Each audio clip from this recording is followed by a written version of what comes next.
Gate for the first on the turf. And they're racing. Mark and Greeley out speedily. Loring Park out faster. And from between them, War Chest, the 9-year-old, showing some speed. After that, Cybertruck to the inside of Sarge's Sermon, potentially very wide around the turn. After that, we have Zuma Rudy, 6 lengths from the front and to the inside of Cybertruck. And Coastal Waters is 6 lengths behind Loring Park. And Loring Park does it reasonably and does it by 1.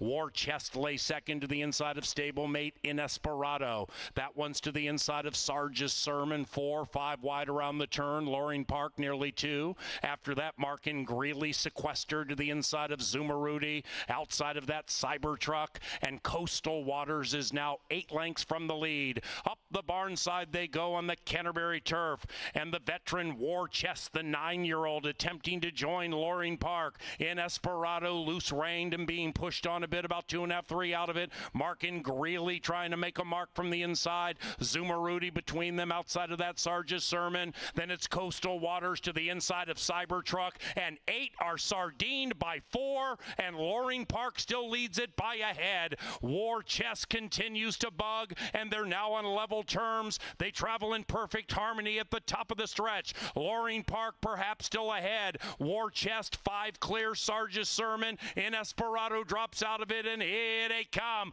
Loring Park trying to sail wire to wire. War Chest on the wrong lead, but trying to end up in the right place, the winner's circle. After that, Zumarudi, and on the outside, Coastal Waters. War Chest, this veteran 9-year-old, trying to get by Loring Park, but he couldn't. It's Loring Park wire to wire.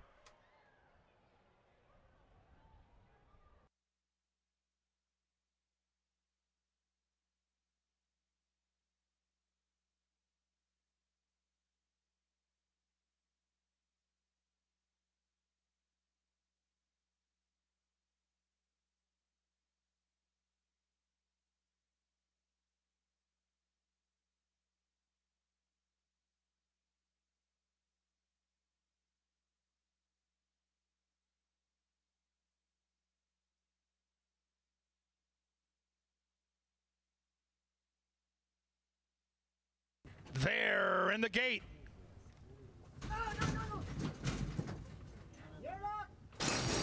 And they're off. Perfect dispatch. Amaretto de Amor looking for 3 wins in a row, wants that lead. And by golly, Kelsey Haar's going to get it. Inside comes Dream Nap. Then it's the favorite, Miss Jeopardy, 1 from the rail. Oh Babe is mid-pack, 3 lengths off that tearaway leader. Then it's Mia Baby, who's got just 5 to make up. And a big gap of 4 back to sea level, trying to win her 2nd in a row, but she's got 9 lengths to make up. And Amaretto de Amor, razor sharp right now, leading it and leading at 8-1. Miss Jeopardy on the inside, Oh Babe in between them. Outside, here comes Mia Baby going for a run. Dream Nap kind of spinning the wheels. And then back to the tail of the field to sea level. 21-4, a fast opening quarter mile. We'll see if Amaretto de Amor can keep it together, drifting out here on the turn, and Miss Jeopardy's going to reap the benefits. The Churchill Invader goes right up the inside and takes the lead as the jock looks to sweep the double. Amaretto de Amor back into the bit, trying to hang in there. Oh Babe to the outside, and Mia Baby is charging into that final football field. It's Miss Jeopardy from a pesky Oh Babe, and Mia Baby along with Dream Nap, who's got some late run. Miss Jeopardy trying to get to the wire and does. She hung on. She got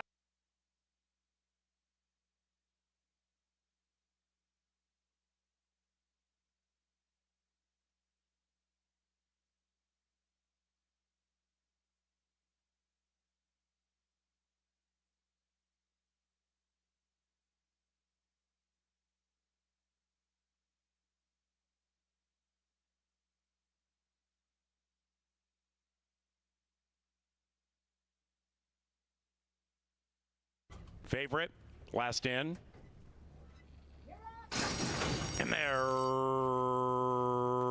racing. Racing. The bookenders came out beautifully. Inside, Wild Time. Outside, Victorious Vanda. And splitting them is Catrick at 12-1, taking the lead. Catrick trying to sail wire to wire. De Ghost, 17-1, just off the flank of the leader, Catrick. And as they head around the first turn, Catrick leads it and leads it by 1.5. Now Wild Time re-emerges to the inside. Victorious Vanda the gray to the outside. After that, Commissioner Oscar 5th and 7 from the front. 2.5 after that, Ramblin' Gamblin' Man to the inside of Gabriel's Legend. Then we come back about 2.5 to Who Does It Better, and Red's Mr. Z is last. And up top, who is first? It's Catrick. Catrick purring along with a 3-length lead. De Ghost, a narrow second. Victorious Vanda to the outside of De Ghost. Inside of that, Wild Time, and Catrick's lead is diminished to 1. After that, Commissioner Oscar still 5 out of it. 1.5 clear from Rambling Gamblin' Man. Behind them, Gabriel's Legend. Then it's Who Does It Better, and still nothing from Red's Mr. Z, who indeed is in the red. 3 astern around the turn. Catrick in the queue, leading it by a neck. Between them, De Ghost, Victorious Vanda 3 wide, and said trio is 7 clear from Wild Time, and here they come. Catrick tenaciously holding on. Between them, De Ghost, Victorious Vanda game but drifting. Between them, Ramblin' Gamblin' Man. After that, Wild Time far outside Gabriel's Legend. It is Catrick. It is Catrick, wire to wire at 12-1.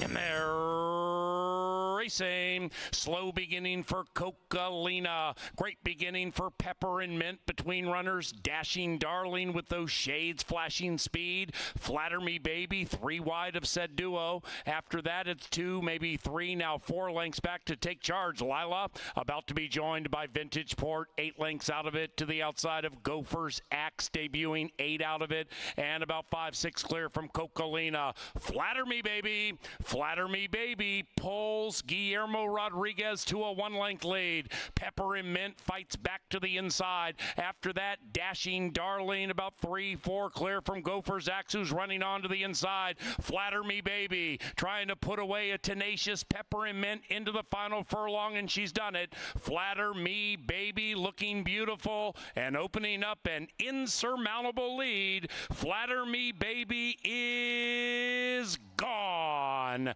7-3-4 in race 4.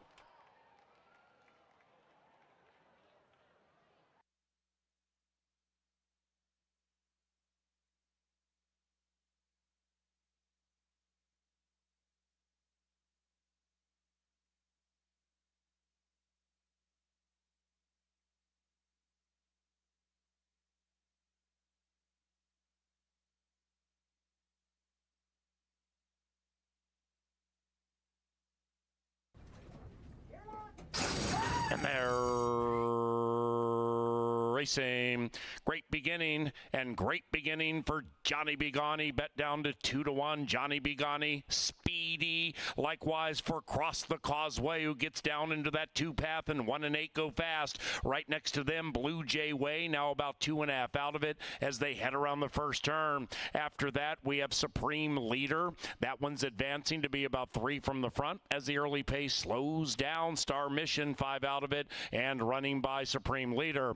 2.5 2.5, 3 lengths behind that to Cowboy Cause. That one now is 8, 9 lengths from the lead and to the outside of Color Me Legendary. 3.5 behind that we have Mr. Cougar, and Mr. Cougar is a good 15 lengths out of it and about 1.5 clear from Mystifier. They head into the far turn, and now 1 and 9 go at a breakneck pace. It is Johnny B. Gawney to the inside of Blue Jay Way. Johnny B. Gawney pulling clear by a half. After that, cross the causeway, 6 lengths from the front, attempting to re-engage.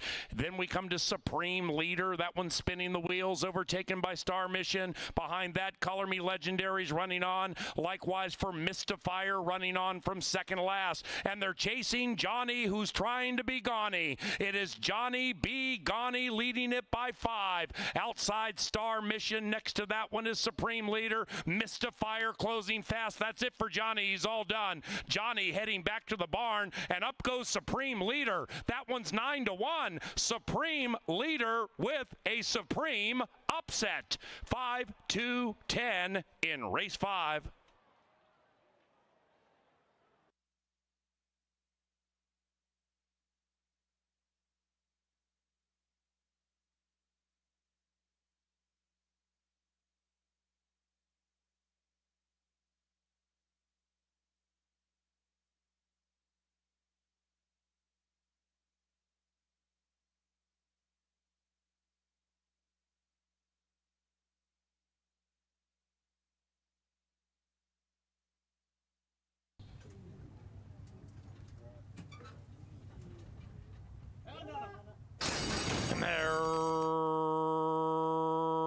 Racing all off squarely, and from the 6th spot, Kurban D. Oro with elite early speed, and at 50-1 this one tears away by 2. Right behind that, Gimme Mo Money just to the inside of Casually Classy, who's advancing and doing so 5 clear from the firster. Miracle Minded shaken up in the early stages. Queen of Spirits next to that filly, well strung outfield. Just Win Baby wide, 8 out of it. The 50-1 shot still leads. Then we come to Peyton's Beauty debuting, 10 out of it, not asked for run. 3 clear from AF Tough One, and the one in last is Beautiful Breeze. They approach the top of the stretch, and outside Gimme Mo Money attacks this Kurban Dioro, who's 50-1, and those two are locked in battle as they head for home. Outside of that, Casually Classy is swooping into action, and said trio is 5 lengths clear from Miracle Minded. After that, Peyton's Beauty's closing rather quickly, but far out of it, and up goes Casually Classy. Casually Classy, bet down to 8-5, prevails, beating Gimme Mo Money. Peyton's Beauty third.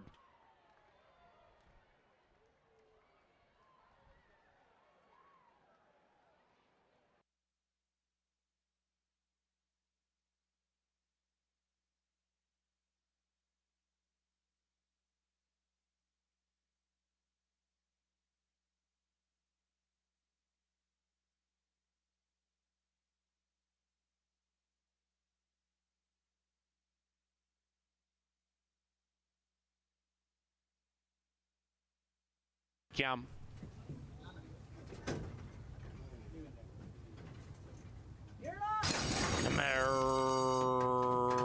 Racing put a cue around the start. They've broken a line. JJ's Wildcat with good speed. Got Ghosted with good speed. Right behind them, Master of Disguise, and Last Stand is 4 wide. After that, Mr. Insensitive comes firing through to the inside, looking to join the Speed Brigade. And now we have 4 in a line with 4 furlongs to go. And Without Equal is watching it from 8 out of it. It is Mr. Insensitive rallying up to the inside of Master of Disguise, who takes the lead, and Master of Disguise trying to run away. Behind them, Got Ghosted. After that, Last Stand rolling by JJ's Wildcat. Without Equal, still about 8 lengths from the lead, but running on. Around about the quarter pole, Master of Disguise tugs them along. Mr. Insensitive to the inside. Outside of that, Got Ghosted. Last Stand trying to be the first horse home. After that, Without Equal, and JJ's Wildcat tails off to last. Master of Disguise by 1.5. Between them, Got Ghosted. Last Stand finishing fast to the outside. It is Got Ghosted. Last Stand. Master of Disguise. Got Ghosted to game.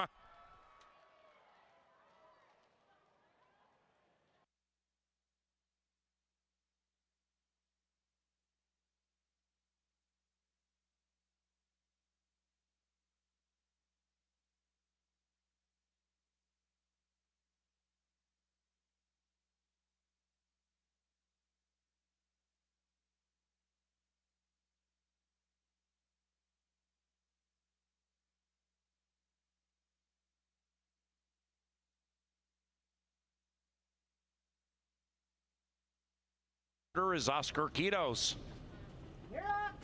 And they're racing. Perfect start, but shortly after the start on Alex pinch back to last. Ms. Callie with good speed at 3.5 to 1, and Ms. Callie goes blazing around that first turn with the lead, and it's an ever widening lead. It's now 2, maybe 2.5. Dixie Girl 2 at fat odds lay second, and to the outside of Lady Astrid. Then we come back to Woman about 7 lengths from the lead, and to the inside of Jewel Azul on Alex recovers to be 7 out of it. Ms. Callie in hand and in command. Ms. Callie and Fuentes by 3. Lady Astrid is second. After that, the gray Dixie Girl 2. She's about 4 lengths from the front and 1 clear from a woman. That one's being asked for run in the middle stages and just was passed by Aunt Alex. After that, Jewel Azul in touch with the leader wide as they head into the far turn and about 6 out of it. Number 1 is still number 1. Ms. Callie trying to win it from here to Callie. It is Ms. Callie leading it still clearly. Now Lady Astrid takes up the running in second to the outside of this tearaway Ms. Callie. They're 3.5, 4 clear from Aunt Alex to the inside of my woman. Jewel Azul is 10 out of it to the outside of Dixie Girl 2, and up goes the lady. Lady Astrid leads it by 2.5 and is running away. Lady Astrid puts away Ms. Callie, and after that is Aunt Alex, all left in the wake of a keen turn of speed by Lady Astrid, who wins impressively.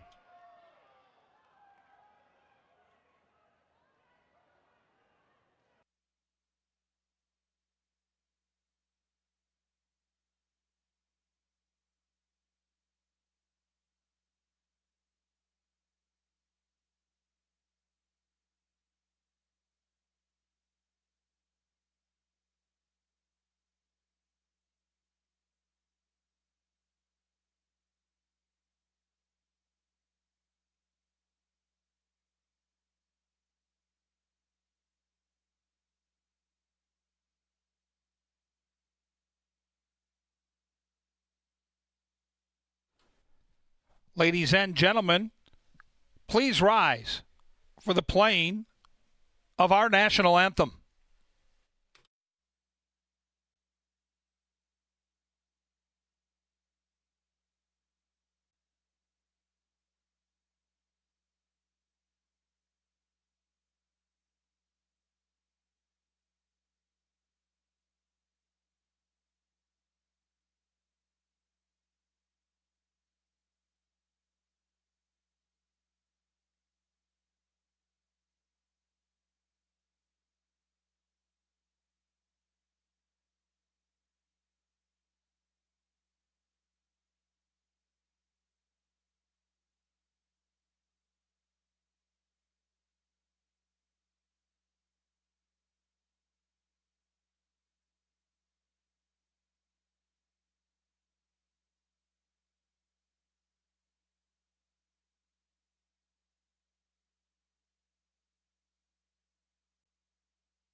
Good afternoon and welcome to racing from beautiful Canterbury Park here in Shakopee, Minnesota.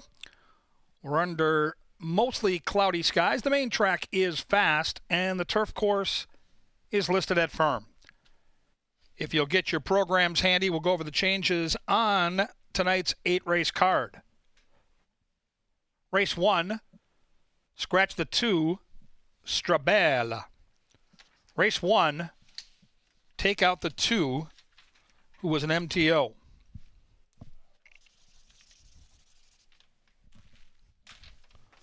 Race number 2, scratch the 1, call them all. Race 2, take out that 1.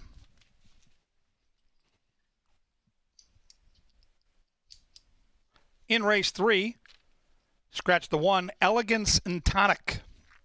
Race 3, remove that 1.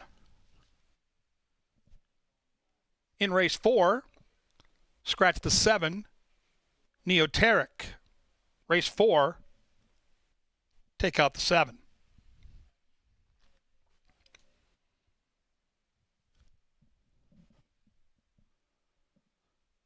Jockey change in race number 5. On the 3, King in the North, make the jockey Miguel Arroyo. Arroyo picks up the mount on the 3 in race 5.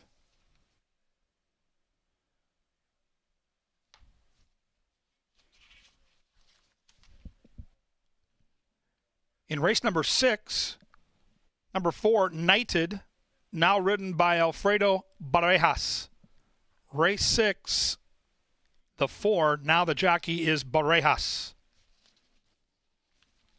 A bevy of scratches in race 7. Take out the 1, Launched, the 4, Fayette Warrior, the 5, Laws of Man, the 6, Bayou Colonel, the 7, Deflator, and the 12, Bayou Benny. In the 7th, take out 1, 4, 5, 6, 7, 12.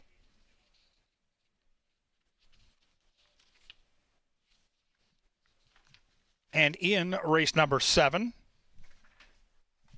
number 8, now ridden by Serafin Carmona. Race 7, the 8, Citrus Bay, now ridden by Serafin Carmona. In the 9th, scratch number 7, Kiba Lucky Day. And make the jockey on the 6, Folk Hero, Miguel Arroyo. Take out 7, put Arroyo on the 6 in the lucky last. Up next, we swing over to the TV studio for everything important here at Canterbury Park. It's Angela Herman, and it's, of course, Mr. Jeff Madej. Well, thank you, Kevin Gorg, and welcome everyone to Canterbury Park inside the First Bet studio. I'm Jeff. This is Angela. We're here to talk about some upcoming events and then take a quick look at tonight. Only a few days of racing remain. That's sad. We only have 6 days left. It is sad. Today. There's the calendar there. And there we are. Yes, we've even had the days crossed off for us. This is what's left. As you can see, we got tonight. The next week, it'll be the same format, Thursday and Saturday. And then the last week of racing, we'll add Wednesday. The last 2 days, we are going to start at 4 p.m. We don't have lights on our turf course. We want to get more turf racing in, so we'll start a little bit earlier in the day. We generally get big fields, big cards, so starting an hour earlier affords us that option, and there's some usually wagers that come along with that, great betting opportunities to close out the season, and that's at the end of September this year. Remember, we will go all the way through the 28th, and that is closing day. That starts at 4 p.m. That's right. Now, tomorrow, we've got a big car show. If you take a peek out into the infield, you'll see they're setting it up right now, but that's where it's going to take place, the 10,000 Lakes Concours d'Elegance.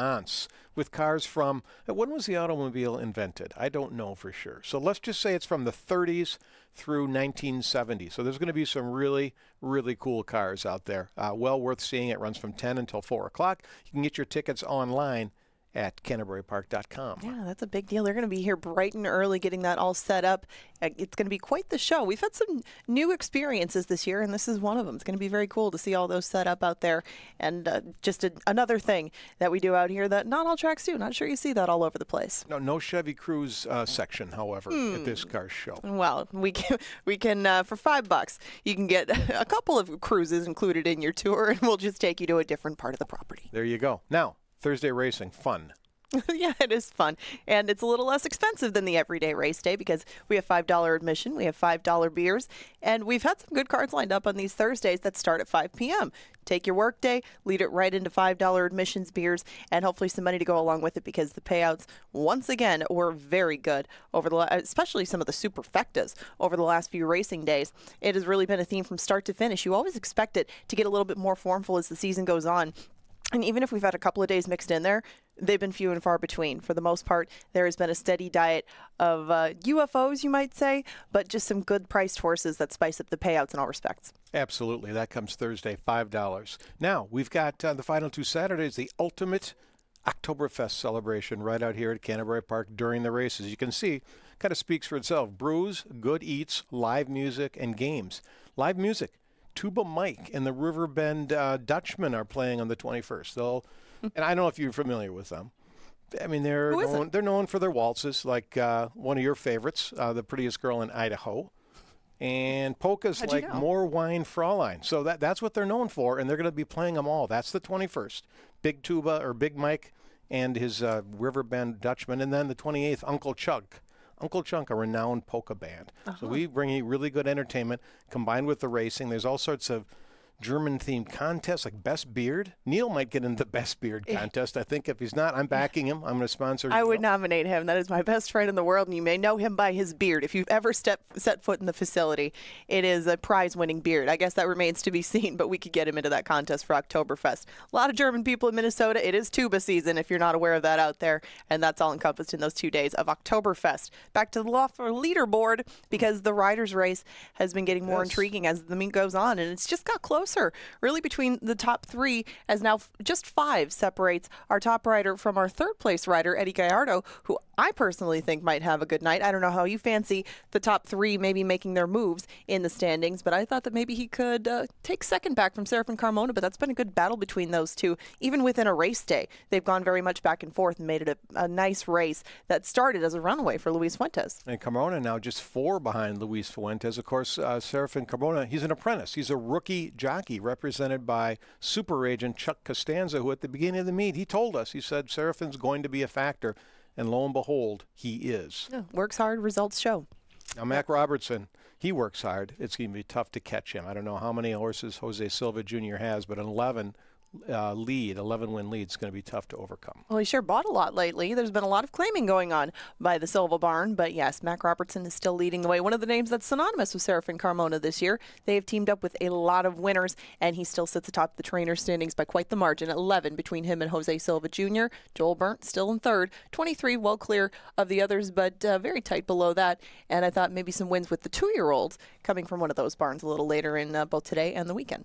Absolutely. So that's fun to watch. And we've got a very good group of trainers here along with the jockeys. And the racing has been great. Field size has been great. So we thank everyone for participating.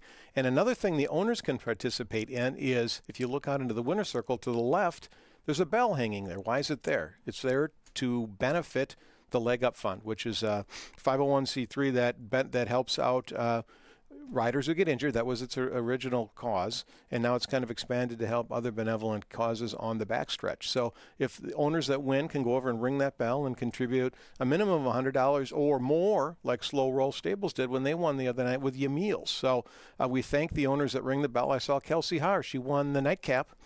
Jockey Kelsey Haar won the nightcap on Thursday, and she rang that bell, made a contribution to Leg Up. Here's Paul Allen to tell you a little bit more about the Leg Up bell. It's your announcer, Paul Allen, in the winner's circle here at Canterbury Park. We got a bell. Now, here's the deal. For everybody who wins races, all parts of the connections, owners, trainers, or jockeys, you get into this circle, you ring this bell, and $100 minimum goes to the Leg Up Fund. Now, what's the Leg Up Fund? It benefits injured and or disabled jockeys and exercise riders, and also many, many causes, including our chaplaincy program on the backside here at Canterbury Park. So win some races, ring the bell, and money goes to the Leg Up Fund. You won't regret it. Free pass performances from brisnet.com each and every live race day. If you want to handicap for yourself, just go there and download those PPs for free. They put them up as soon as entries take place, and we're already entered for next week. So you can find those there. It's a good way to get your own handicapping going and make money with your mind. Now, we've got a feature race tonight. It's race 2, the MTA Stallion Auction Stakes. A field of 5. There's a scratch of the 1, Call 'em All. That was the only min-bred in the race. This will be the first time ever in the history of this race, and it goes back to the 80s, that there's not a Minnesota bred running in the race. It's unusual, but yeah, Call 'em All represented the home team, I guess you would say. But that's the interesting part about the stake, is because they are in this because their season for the stallion was purchased at that stallion auction, and the 5 that remain don't have a whole lot of intersection, and that's also something that you would see with this stake in the past. At least a few of them had squared off in the past against each other because they're in the same age range, but really not a whole bunch to go with at least my top pick. But the MTA auction, the Stallion Auction Stakes, I guess I didn't see us having a whole bunch of pace, so I took a horse that might be close to the front end. I think that Kevin and Paul did too. Kevin, we'll talk more about that, and Kevin and I are actually going to be out in the paddock, and we're going to be out on track taking a closer look at these stakes combatants and seeing what we can find you, because we're not as familiar with some of these as we are with some of the Minnesota breds that we typically see in our stakes racing. Now, you've alluded to your top pick. You got to share it with us. I mean, I'm dying to know. I got to put together a pick 5 here, and I've got to know who you guys love. The Steam team come together with the same horse. Who is it? No, they have the same horse. They have Lake do. B. I am going to chalk, of course. Now, who do you have? I have Little Chili, and Little Chili is coming from a stable that's very good at getting horses a crank to go for a big effort like this. There's only so many spots, I think, that this horse can go anymore that are as restricted as this one. So it makes sense that you would wind a horse up, maybe even lay it off the way that he has since April, just in pointing right for this one. He's a very speedy horse. He's one that maybe not as many eyes have seen him, so not as many people will bet him locally. And I think that Little Chili, like maybe a half brother or some other horses that Gary's brought off layoffs before to fire big, may fire big tonight in our second race. No matter who wins this race, there's only 5. None of them are head scratchers. Each has a reason to win. Each could be used in your pick 5, that first 5, or if you hit that, then you want to play the final 5 as well. Now, they do have that intersection. That's where it comes into play, and we're going to get all of the selections coming up here shortly. And today at the races, it's brought to you by Touchdown Tile, and as Ange said, she'll be out in the paddock taking you through the races between posts, and Paul Allen and Kevin Gorg are going to join you shortly with Today at the Races.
Welcome to Canterbury Park. A one-hit wonder by a band called Asia brings us into Today at the Races, sponsored by Touchdown Tile and TouchdownTile.com. Kevin Gorg, the analyst, wanted the song to continue to play. It's one of your favorites, isn't it? Oh, man. It is an 80s classic for sure. We certainly are hoping our picks this evening are not of the one-hit wonder, where out of the 8 races, we only get 1 for you.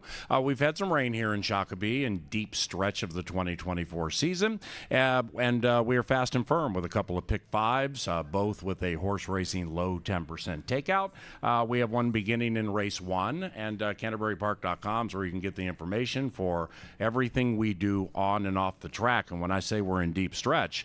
Next week, we race Thursday, Saturday. Then closing week, we go Wednesday, Thursday, Saturday. We have some post-time changes in there, too. But it's been a fun season. It's been a unique season in that we had so many new riders come here this year with the likes of Lindy Wade and Jermaine Bridgemahan for the most part, and Harry Hernandez and some others departing and going to other tracks. It's been fun watching, seeing Luis Fuentes again after a year away. But Guillermo Rodriguez, Fausto da Silva, Serafin Carmona, the apprentice, really take off this year. Kelsey Haar winning a bunch of races. It's been a lot of fun. I think when you see big prices on a regular basis, which we have, that tells you there's some depth to any jockey colony. And we talked all summer long watching Saratoga about Dylan Davis. If you look at the rankings before the Saratoga meet starts, he's 7 or 8 deep behind the Glitzy Ortizes and Johnny Velasquez and all those guys. Same thing at Canterbury. You look at the depth of the rider's talent here, and Kelsey Haar is a great name to bring up. Her average mutual's around 10-1 for the summer. That gives you a chance as a wagering patron to bet with confidence on some of the forgotten horses in each race. Classic car aficionados, we have a car show here tomorrow at Canterbury. CanterburyPark.com for information on that. But if you head out to the grandstand apron and you're like, what happened? They're setting up a bunch of stuff. That's for a car show tomorrow, and it's quite ballyhooed. In the first race, we have no scratches, no rider changes. And this begins the first of 2 pick fives, which have paid terrifically all season with a bunch of carryovers, too. It's only a 50-cent investment for those of you new to Canterbury, either watching from abroad or here in Shakopee. To play a pick five, you got to pick the winners of races 1 through 5. You can use as few or as many in each race as you desire. And say that ticket adds up to $100. Well, then cut it in half because it's a 50-cent ticket. So you got a $50 ticket, a bunch of horses in each race, and hopefully you hit it. We start with a $34,000 allowance, Minnesotans only, please. And no scratches, no rider changes here. Pearl Button makes the turf debut at big odds. Sky Kid looking to win 2 in a row with her boots on, looking to win 2 in a row. And Kevin and I are on the adorable name in the race. We're on the inside on Kooky Berry. Yeah, I like this Kooky Berry horse. Always seems to run a race. I was torn, though. Northern Angel is a really nice racehorse, consistent. And I think being a 3-year-old, she's got a ton of upside. She's the horse to beat. I don't think I could do a pick 5 without the 8 on the ticket, but I saw 9-2. I saw the inside post. I think that matters for a horse like Kooky Berry, who's kind of got that chasing, pressing, speed type of run to her, and she likes this turf course. She's 6 for 7 in the trifecta here at Canterbury on the lawn. 8's the horse to beat, and I threw the 3 in there as a horse that I thought could hit the ticket at a square number. Angie's top pick. I go 1, 8, and 3. How do you read into Fuentes jettisoning Kooky Berry, assuming that was the choice? I don't know. Maybe he got fired from the mount, and he's heading to the outside to Northern Angel, who just keeps getting close and running well. I think if you're Fuentes and you see a 3-year-old, that's likely going to be a good thing, and I think Northern Angel's that type of horse. I mean, he probably had a tough decision to make, and that's part of the handicapping puzzle. I looked at that right away, and I cringed, but back to our initial conversation with confidence in jockeys, I like G-Rod. I think he's a good rider. I think he's extra good, and I think he's more comfortable when he has a horse with some speed, which Kooky Berry has, so I feel all right. Now, I pick at 185. Kevin's 183. He goes deeper than I do, 183.75 if you're looking for more in your pick 5.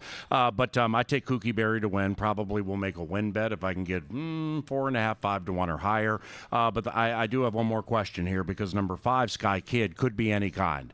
This is a filly that debuted at age 3, and on the main track, she opening night just was bet down to 5-1 in a 9-horse field and didn't run well a lick. So Mac Robertson, the leading trainer, lays her off for a few months. She comes back and she wins in a 56 and change, but she's out there 21-2 and 44.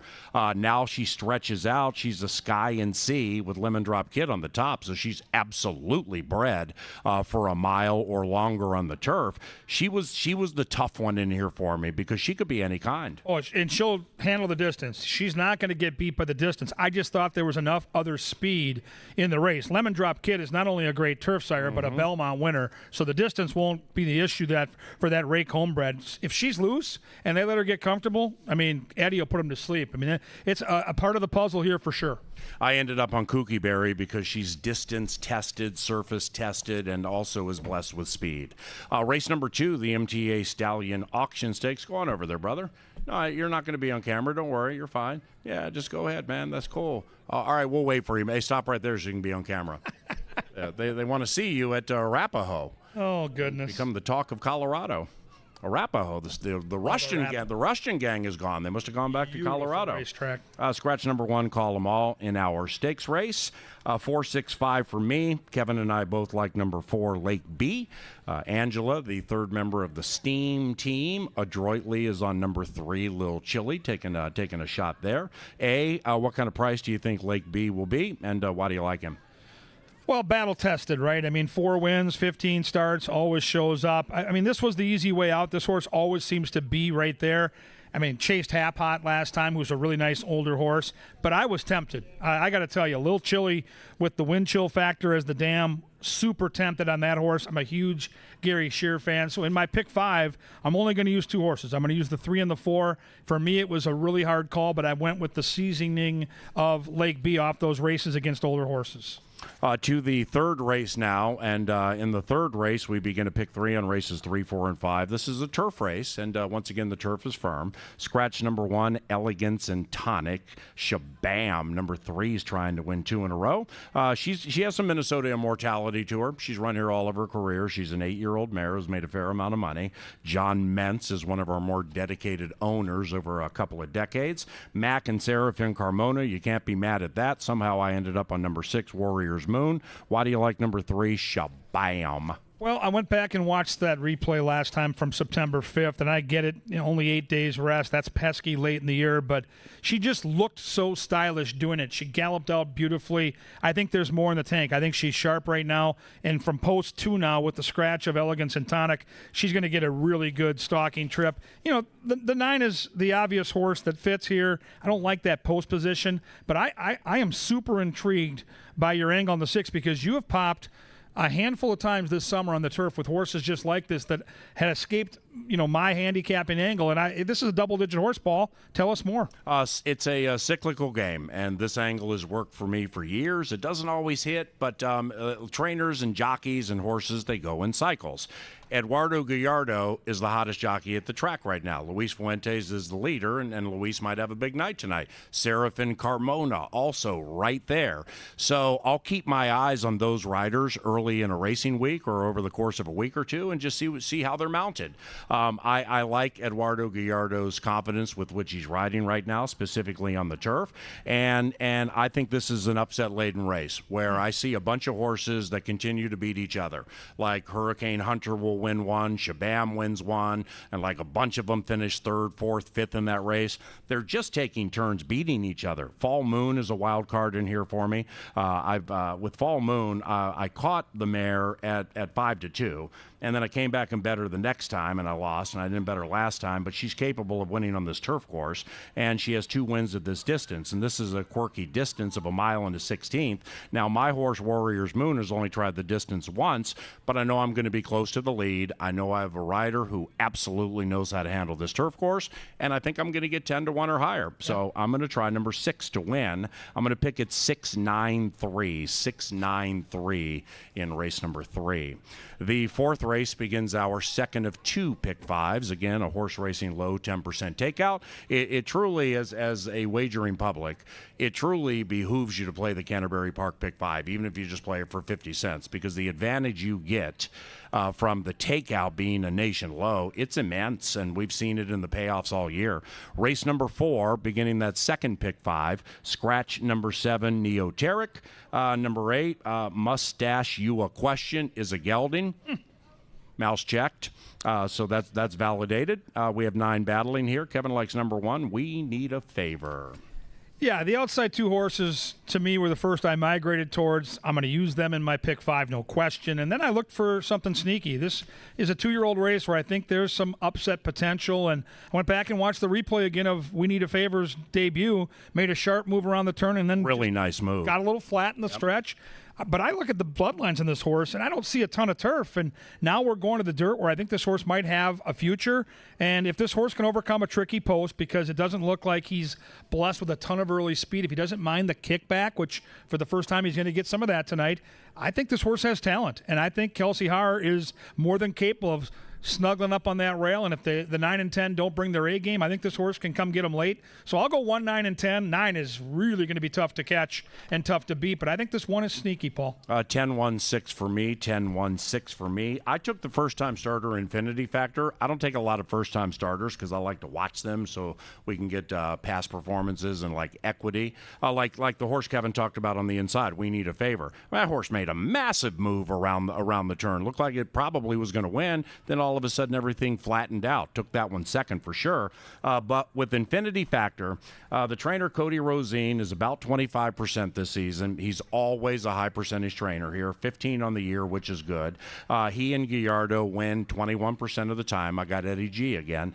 But the workout pattern is, Kevin's heard me say this before. When I say this, Angela chuckles. She thinks it's adorable. The times of works, time only matters in prison. It's the consistency, because these are creatures of habit. And you look at Infinity Factor, we can go all the way back to August 4th to the 28th. Then we go 7 days, 7 days, 7 days, 7 days. Work out on September 1st. Come back 7 days later on the 8th. Come back 6 days later on the 14th. Perfect pattern for a creature of a habit game.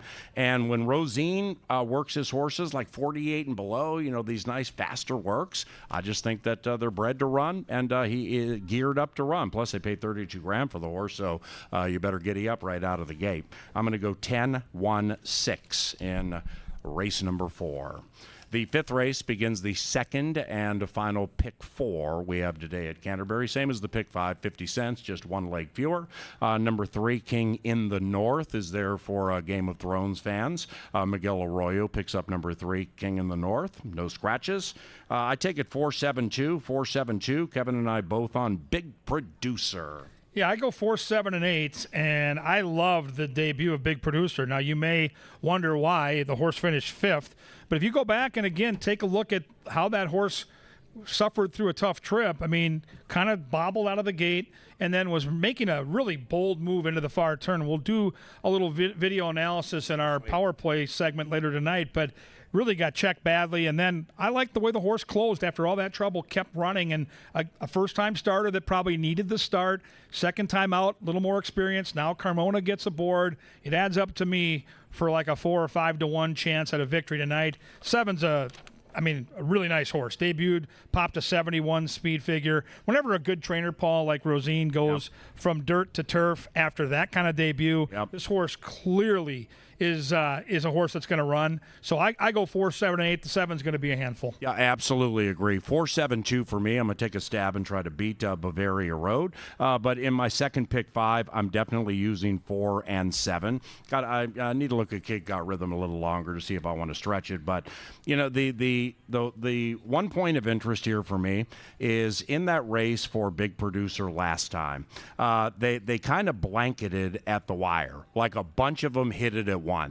And I've just learned when 4, 5, or 6 hit the wire together, and they do so on the turf, when they come back, it's either they're all really a good group or they're all really a sketchy group. Yep. And that's going to reveal itself today. That Catalina Crush race went fast. 56 on the turf for maidens here is a very fast time. 21-1 for the opening quarter, 43-3 for the half. Holy cow. So Big Producer closed into that, had some problems, and probably should have won the race. Just like Kevin said, like you'll see later with the power play. So that's why I took that one. But the point of emphasis here is Real Good Magic was very close to winning that race and ran a super competitive race. That horse was 30-1. So I'm just trying to figure out what type of a race that was. Bavaria Road was not in that race and chased a horse who went fast for 6 furlongs. So Bavaria Road feels like even money, feels like 8-5 maybe, and will be tough to beat, but we're going to try it with Big Producer, 4-7-2 for me. Race number 6, big field here. Number 4, Knighted, is picked up by Alfredo Barajas. Barajas picks up number 4. We have 13 of them battling here on the main track to begin the final pick 3. This should be a humdinger. Yeah, if you like to play trifectas and superfectas, circle race 6 in your program right now, because this is the odds-on favorite to have the biggest payoff Great. for both the try and super. And even I think though we I'm on handle. the favorite, I think we'll handle 200 grand in this race or higher. I hope so, because it's a wonderful betting race. And even though I'm on the favorite, I don't think this horse is going to be much lower than 3-1 because there are 12 other options. It's post 13. And even though Kelsey Haar's had a great summer, her horses don't tend to get bet down, especially if Mouse isn't betting. I've got the 1 as a sneaky long shot. I've got the 5 that you and Ange like as a sneaky long shot. I go 13-6, 111.5. That's my superfecta and trifecta box. That's awesome. This thing legitimately could pay over $1,000 for a $1 trifecta and superfecta. So give it a look in race 6. I'm doing a $5 exacta box, 5, 7, 13. That's for starters. I'm betting number 5, Blue Skies and Angels to win, specifically if I can get 15-1 or higher. And that's kind of a myth at the track. Like, say you like Blue Skies and Angels, and you're like, well, this horse got bet way down to like 8-5. I'm going to triple my bet because other people like it. No, that's when you pull back. Yep. Is the worse the odds, pull back the money. The better the odds, have belief in your conviction and increase the money. Definitely. So yeah, I mean this may be a $20 win bet for me, but if we're getting up to 15 to 20, then it goes to 40, goes to 50. And the reason being is the last time Blue Skies and Angels was in this situation, $5,000 claimers at 6 furlongs. The horse went 111 and change and won, and did so at 7-2. So we're a little off form, which is problematic. I'm just believing the return to the proper situation for this horse, and meshed with the price, 10, 15, 20 to 1, this is one that's going to hit the board, top 3, or maybe win in an absolutely wide open race. Shoot, neither one of us mentioned Johnny Up, Mac Robertson, and Seraphin Carmona, hottest duo at the racetrack. Driscoll. I mean, there's Driscoll. all kinds of good horses in Yes, I don't have Driscoll in my top 3. It's crazy. And this horse is trying to win 2 in a row, and it's going to try to go gate to wire. In the Arch, what an interesting path for this one. This horse won last time from the 1 spot, so you had to get creative from all the way on the inside to win. Now in the Arch and Kelsey go all the way to the outside. In the Arch, absolutely can win. 5, 13, and 7. Let's get on to the 7th race now. The 7th race with Today at the Races, provided by Touchdown Tile and touchdowntile.com. We scratch launched. What else are you going to do in here? Well, it went from a 12-horse field to a 6-horse field. There we go. Scratch 1, 4, 5, 6, 7, 12. 1, 4, 5, 6, 7, 12. Number 8's ridden by Seraphin Carmona. Sorry about that. Yeah, and Boatsong's going to get the trip. Boatsong, don't believe the 9-2 now with the scratches. You're going to get 2-1 if you're lucky. And Boatsong's going to get the trip. I'm still going to try to beat Boatsong. I'm going to try with Seed of Success, who's also going to be 2-1, 5-2. I was tempted on Darn Quick. I just think there's a little too much speed in the race for the 11. So I go 9, 11, and 3. And what was an awesome betting race, to me, is still a challenging race because of the 6, I think 5 or 6 can win. Yeah. I don't know. I'm taking number 2, Martini Blue, 2, 9, 10. Race fell apart from a wagering standpoint for me with those scratches. Outrun'em's trying to win 2 in a row. Darn Quick's trying to win 3 in a row. Angela's on Boatsong. Kevin's on Seed of Success, and I'm on Martini Blue with inside speed and a freshening for a really good trainer who's really good in situations like this. But there is a lot of speed. So 2, 9, 10 for me. The 8th race, the luckiest of all lucky lasts. Scratch number 7, Keep a Lucky Day. Number 6, Folk Heroes, ridden by Miguel Arroyo. I'm going to take number 4, Cato's Lady first. 4, 2, 3. KG thinks this race is child-proof. I do. I think Childproof is loose. I think speed at 7 furlongs is going to prove out to be very, very good at this racetrack, and I think Childproof should be loose. I think the scratch of the 7 is very impactful on this race. The 7 was the only other speed, so I think the 3 might be long gone. I go 3, 1, and 2. We race next Thursday at 5 o'clock, CanterburyPark.com, to become involved in what we do on and off the track. After today, we have just 5 days remaining of live racing at Canterbury. For our TV department and everybody in the Dark Star press box, including Kevin Gorg, I'm Paul Allen. Play those pick 5s here at CBY, and best of luck.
Our second to none bugler, Sir Leonard Dykert.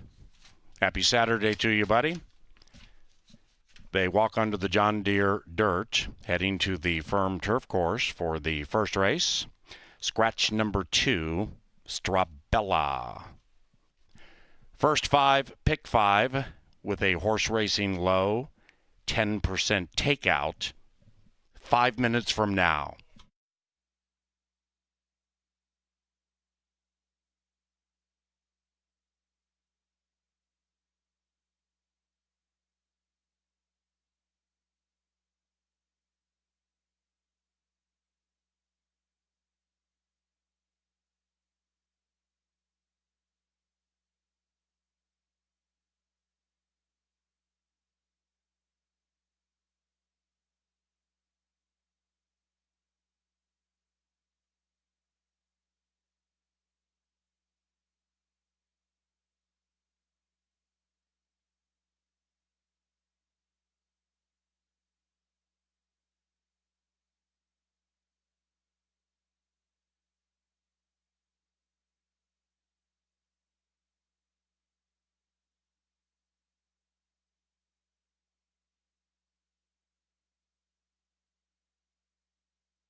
All right, Canterbury race fans, it's time to play the first 5 with that industry low 10% takeout.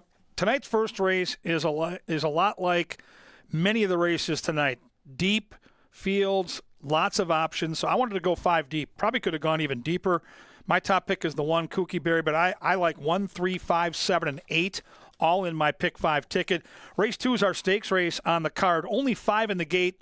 I've got it down to the 3 and the 4, so I'll use both of those horses in that stake.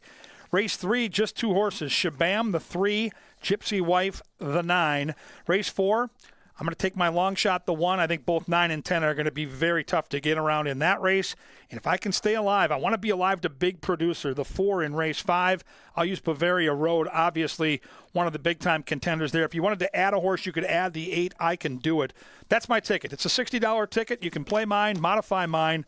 You can't win it if you don't get in it. Even a formful version of the final 5 a couple nights ago still paid almost $700. So it pays to play the pick 5. The festivities start inside 3 minutes.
Arriving at the starting gate, it is now post time for Saturday at Canterbury Park, provided by Continental Diamond and the Minnesota Lottery.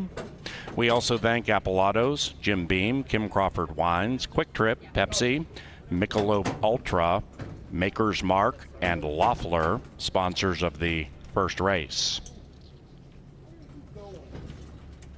Welcome to our featured groups this evening. Those of you here for 10,000 Lakes Concourse d'Elegance Social. Lee's 40th birthday. MGS. Partners Senior Living Options. And Tech Support Minnesota. We greatly appreciate the patronage. Northern Angel 2.5 to 1. Kooky Berry 3 to 1. Those are the win wagering favorites. As we begin our first 5 with a horse racing low 10% takeout. And here they are. And they're racing. Kooky Berry's out fast to the inside from the center. Sky Kid on that stretch out trying to win 2 in a row. Intensifies festivities early. And 1 and 5 tear away by 2, maybe 3 from Northern Angel. On speed dial from that 10 spot. Got down nicely, just about 3 wide around the turn. And about 4 lengths behind Kooky Berry. 2.5, 3 behind that. We have Pearl Button in the turf debut. Narrowly clear from Rosalina. Behind them, Mighty Maddie, 8 lengths from the front, and 1 and 5 battle it out on the front. After that, we have Anna, second last, and the one at the tail with her boots on. 12 covers them, and they have 4.5 furlongs to travel, and they're chasing number 1. It is Kooky Berry leading it by a neck from Sky Kid. Right behind them on speed dial in a wonderful striking spot if good enough. Likewise for Northern Angel. Then we come back to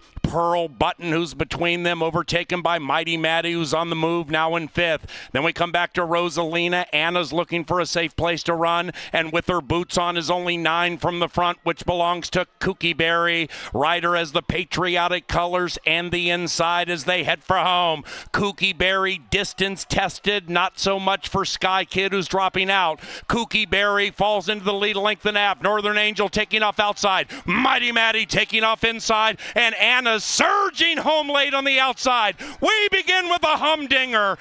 Mighty Maddie at 10 to 1.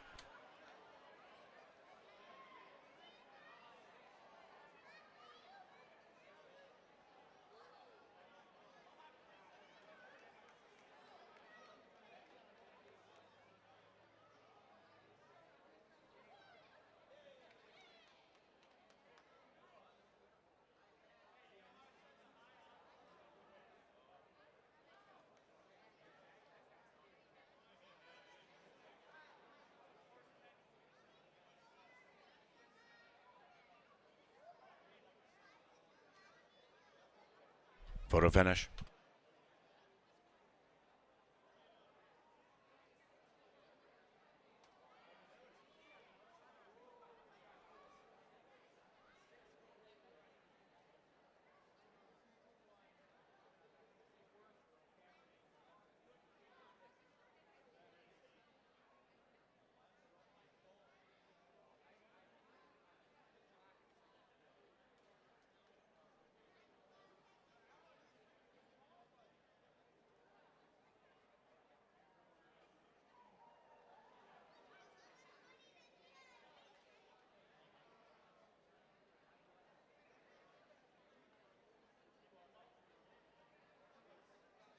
Result of the photo shows the winner is number 6, Mighty Maddie. First 5 begins with a 10 to 1 shot.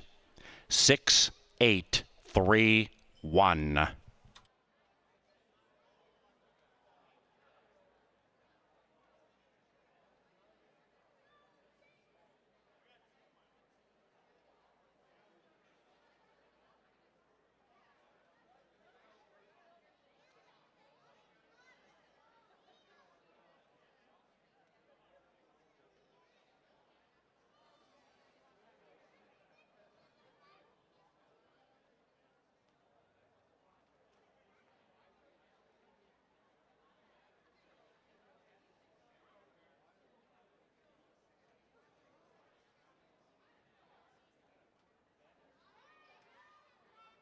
The first race is official. Big payoffs all over the place. The first 10-cent superfecta paid $51.51. That's for a dime. The exacta paid about 43.5 to 1. Trifecta 88.85, 683. The second race brings us to the John Deere Dirt. This is the $40,000 MTA Stallion Auction Stakes. Scratch number 1, call them all.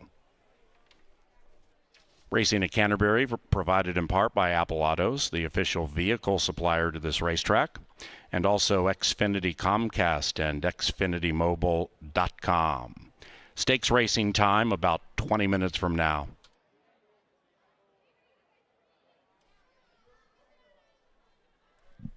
Free chips at Bo Diddley's with a sandwich purchase. Free chips at Bo Diddley's with a sandwich purchase. Given the exacta, trifecta, and superfecta all paid above $43. So if you buy a sandwich from Bo Diddley's, and you should, free chips up until race number 3. Free chips from Bo Diddley's until race 3.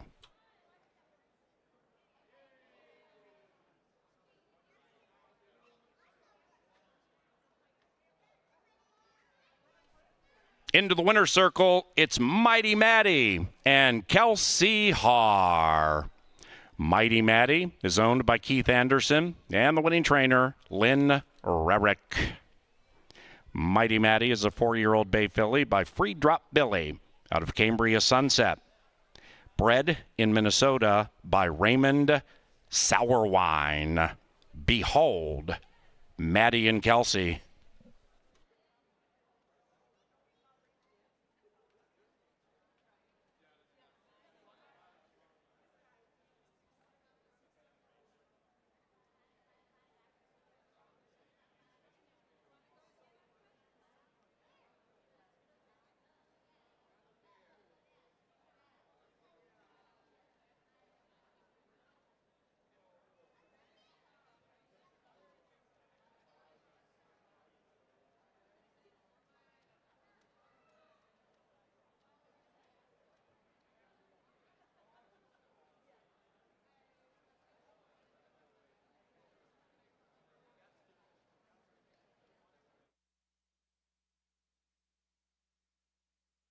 Here they are.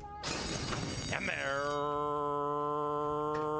racing. Kooky Berry's out fast to the inside from the center. Sky Kid on that stretch out, trying to win 2 in a row. Intensifies festivities early. And 1 in 5 tear away by 2, maybe 3 from Northern Angel. On speed dial from that 10 spot. Got down nicely, just about 3 wide around the turn. And about 4 lengths behind Kooky Berry. 2.5, 3 behind that. We have Pearl Button in the turf debut. Narrowly clear from Rosalina. Behind them, Mighty Matty, 8 lengths from the front, and 1 in 5 battle it out on the front. After that, we have Anna, second last, and the one at the tail with her boots on. 12 covers them, and they have 4.5 furlongs to travel, and they're chasing number 1. It is Kooky Berry leading it by a neck from Sky Kid. Right behind them on speed dial in a wonderful striking spot, if good enough. Likewise for Northern Angel. Then we come back to Pearl Button, who's between them, overtaken by Mighty Matty, who's on the move now in 5th. Then we come back to Rosalina. Anna's looking for a safe place to run, and with her boots on is only 9 from the front, which belongs to Kooky Berry. Rider as the patriotic colors and the inside as they head for home. Kooky Berry distance tested, not so much for Sky Kid, who's dropping out. Kooky Berry falls into the lead, length and a half. Northern Angel taking off outside. Mighty Matty taking off inside, and Anna's surging home late on the outside. We begin with a humdinger. Mighty Matty at 10 to 1.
Hey, welcome to the Dark Star Studio. I'm your announcer, Paul Allen, here on Press Box Level. Here comes the 36th MTA Stallion Auction Stakes. We scratch number 1.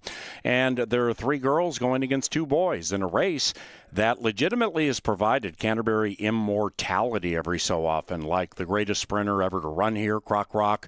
Heliskier also won this race. So did Hold for More, who was the 2-year-old champion. We'll see what happens with Lake B, who's currently favored. This race looks contentious. Let's handicap it with the Steam team. Yeah, fun now that we got a pick 5 starting with a 10-1 winner, Ange. This gets everybody amped up. And in a race like this where you probably had to either cover the field or make a bullish play of maybe just 1 or 2 to get through this leg, and with the 10-1 on the front end, if you're alive, this is one of those legs that you need to get through in small order to give yourself a chance at a big payday.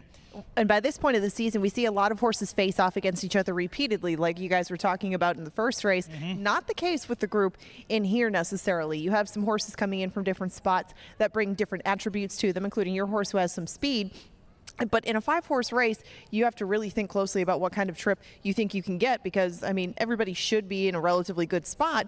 So little things are going to make more of a difference. I went with a horse that I thought had a little bit more speed, but you can see the looks on the board. I don't think anybody's picked out a distinctive winner or pace setter in here. And with the versatility and relative lack of experience from inside to out, where do you begin? Let's start with the Rail Filly, who I know had speed a little earlier in her career, but hasn't shown as much lately. And that's kind of typical for most of the horses in this field. I think the speed comes from the 3 or the 4, but this horse in the past has gone to the front, albeit at a longer distance. Probably going to have to sit off, going to get some kickback going there. But you got Tim Padilla, who's had another fantastic season training. His go-to rider shows up. The Q, she's one of 3 fillies in this race, including your top pick, Lil Chili, who I was very close to selecting. She looks fantastic down here in the ring. Yeah, she does look good. And I know they're very familiar with this family, especially on the bottom side with Wind Chill Factor. They know how to get these horses going early and keep them going well. She looks very good. Like you said, looks very fresh for her return to the races, as she hasn't been to the track since April 20th, but sure looks really, really good. She should improve. That was against older horses. That was against Open Company. Now she's in against a more restricted group, and I think she should be able to showcase her speed. That's what drew me this way. But she is a Louisiana bred. There are some big purses waiting down the road later in the year. Lake B, an Oklahoma bred. Same case for this one, but he's already racked up 4 career wins. Lot to like. Yeah, he's salty. He's been there and he's done that. He's the safe play. I think 3 has the most upside. I think 4 is the safest play. And I don't think he gets the lead here. I think he sits off the 3 who should be loose. And I think if that seasoning matters, chasing a horse like Hapot last time, I think Lake B is going to be a real problem in the stretch. But he's going to have to stay close and not let that filly get loose. Now, the outside 2 markers are both taking money. And Kelsey Haar continues to win at prices. She's got the 5 here. I think this horse drifts up closer to post time. She rides for Bobby Klein. This horse has a shot here. And when he was at his best and when he broke his maiden, he was close to the pace. That could be the case today, and Kelsey Haar has been aboard for a lot of those efforts, 6 of the 8 to be exact, and Kentucky has come close against tough horses here, against older and against Open Company, and Kentucky should provide value. I think that 7-2 would go up. I'm not sure the 7-2 is going to go up on Tapature's Lady. This one is seeking lifetime win number 3, taking on the boys, but she won one of these restricted races last time in Iowa. Top jockey, one of our top barns, and a horse that's going to be flying late. Now, if everybody looks at the race on paper and the jockeys all decide to go with some of those speed balls and they go quick, this is the horse that can pick them up and lay them down late. I don't think it happens. I just don't see enough confirmed speed. I think she might be up against the race flow, but she certainly has talent, and like I said, she'll be a late factor. It's a stakes race, so we're going to have a stakes interview. Ange and I are going to give you our analysis of the horses warming up right before post time. Yes, indeed, the $40,000 MTA Stallion Auction coming up and coming at you next.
Boys and girls onto a fast John Deere dirt for the 36th MTA Stallion Auction. And here they are.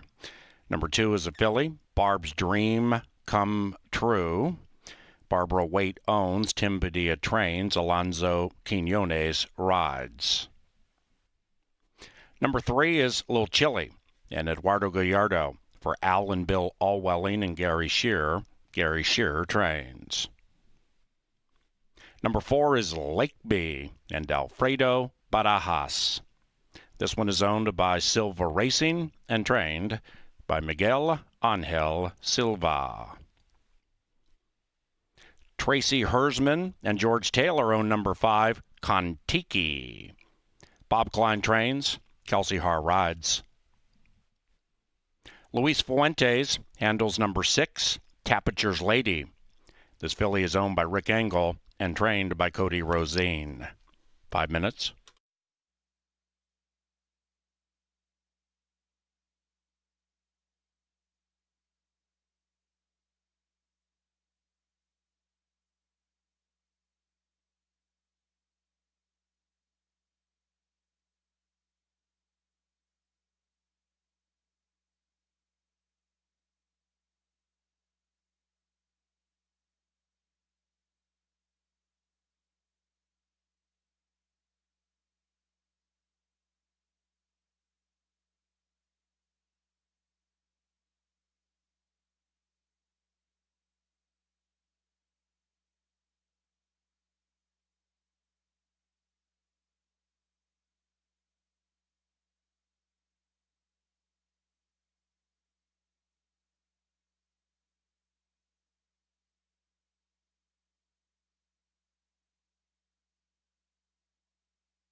Ladies and gentlemen, a late scratch in race 2. Scratch number 3, Lil Chili.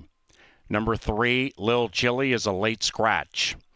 Because of that scratch, refunds available for win, play, show, exacta, trifecta, superfecta, and double wagers involving number 3, Lil Chili. There will be a consolation double paid to number 3 from the winner of race 1, Mighty Maddie. And pick 3, 4, and 5 action, including number 3, goes to the starting favorite. With this scratch, we have no show, trifecta, or superfecta wagering in race 2. Show, trifecta, and superfecta wagers are refunded. Now, given this was a very late scratch, and we have a lot of refunds coming, if you would like to re-wager on race number 2, you can get your refunds right now and re-wager on race 2. We'll hold the race up for a few minutes.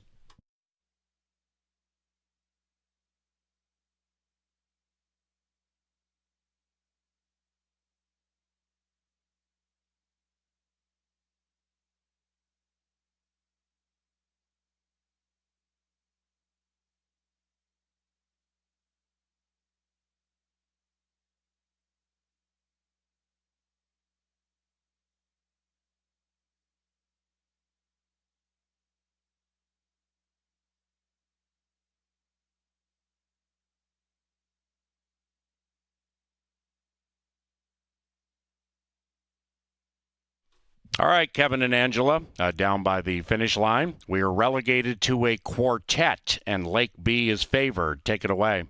Well, PA, the pace, at least on paper, was muddied before the scratch. And, Ange, I think now even more wide open. I think if you're a pick 5 player and you hit Kelsey in the first leg, you get the off favorite. So you're watching those odds right now as Lake B and Tapatur's Lady duel for favoritism. You'll get the off favorite on part of that pick 5. If you had the horse that looks so good in the paddock, the 3, but who gets the lead? I would guess that it would be your horse, Lake B. I think they have to send Lake B just based on how hard he's been going on the early pace lately. He hasn't been getting the lead outright. He's been dueling, but this horse has the speed to get at least involved in things early. I wouldn't be surprised if Luis Fuentes asked Tapatur's Lady to get into the race a little bit earlier than I guess she's had to lately, going 2 turns. Cutting back in distance is probably not going to favor her as far as that goes, but Tapatur's Lady showed enough speed last year sprinting. I don't think that she's going to be quite as far behind as maybe we would imagine, but now, especially with that scratch, they might have to ask her to get going a little bit earlier than they thought. Kentucky made a very good impression on me, both in the walking ring and now out here on the track. Kentucky, I thought, was maybe the one, kind of like Tapatur's Lady, that would be most at the mercy of the pace. How do you think it impacts the chances of either him or Barb's dream come true? Because these two have shown speed in the past, but not as much lately. Yeah, I do think this race is wide open because of the pace and because, as you mentioned, none of these horses have faced each other. If you can get the lead and get loose, if Lake B's that horse, I like his chances. But Tapatur's Lady, if she can stay within touch, she's got the best proven close and kick in this field. And then you mentioned Kelsey's horse is pretty versatile, might be a little closer today with the smaller field. But PA, as you know, in these 4-horse fields, you don't get a traditional pace battle. It can become a jockey's race, especially with 4 evenly matched horses on paper. Should be a fun one to call. And indeed, Lake B stays favored. Tapatur's Lady has taken the most significant win wagering since the scratch of Lil Chili, and they'll be heading to the gate shortly. Once again, Canterbury Park, with this late scratch of number 3, we are refunding show, trifecta, and superfecta wagers. So those refunds are coming your way right now if you'd like to re-wager. And with the pick 3, 4, and 5, you will receive the starting favorite if you had number 3, Lil Chili, on your ticket. Should be to the gate a few minutes from now.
It's post time for the $40,000 MTA Stallion Auction Stakes. We're down to 4. Lake B 6-5, Tapiture's Lady 8-5, Barb's Dream Come True 3-1, Kontiki 5-1. 36 running of this race. Flux Capacitor won it at Canterbury Downs. First year we ran it, 1987. Horse Racing Immortality Mike Smith rode the second winner, Shanna Mensch. Sir Sterling won it last year, Lindy Wade for Tony Rengstorff. Tapiture's Lady, one of 2 fillies taking on 2 boys, last in. It's the MTA Stallion Auction Stakes for 40. And they're racing, and the 4 popped as 1. Lake B looks to flow into the winner's circle with a fat prize at stake. It is Lake B leading it from Barb's Dream Comes True, who's to the inside of the other 2. And now Kontiki takes up the running and attempts to join Lake B. Outside of that, Tapiture's Lady, Barb's Dream Comes True is 5 lengths behind Lake B. And Lake B does it effortlessly into the far turn, leading it 1.5. Kontiki beginning to be worked on by Kelsey Harb between runners. Tapiture's Lady outside of them. Barb's Dream Comes True still about 5-6 lengths behind Lake B. And it's Lake B leading it by 3. B by 3 with a quarter of a mile to go.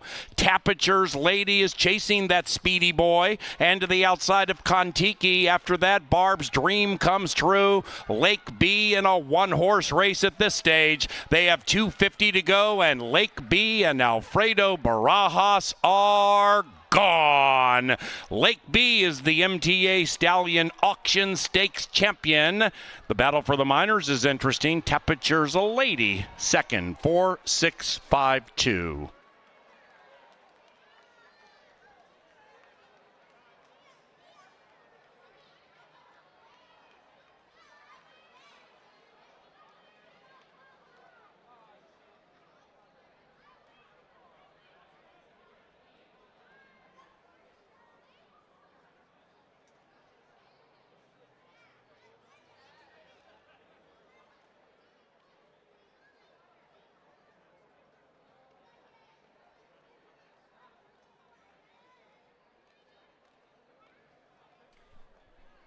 Number 4, Lake B, first, 4-6-5-2 and 110.68. And results are unofficial. Lake B was the off favorite. Those of you with a little chili in pick 3, 4, or 5s, you'll receive the starting favorite and winner, Lake B. So if you add Mighty Matty, your ticket rolls on.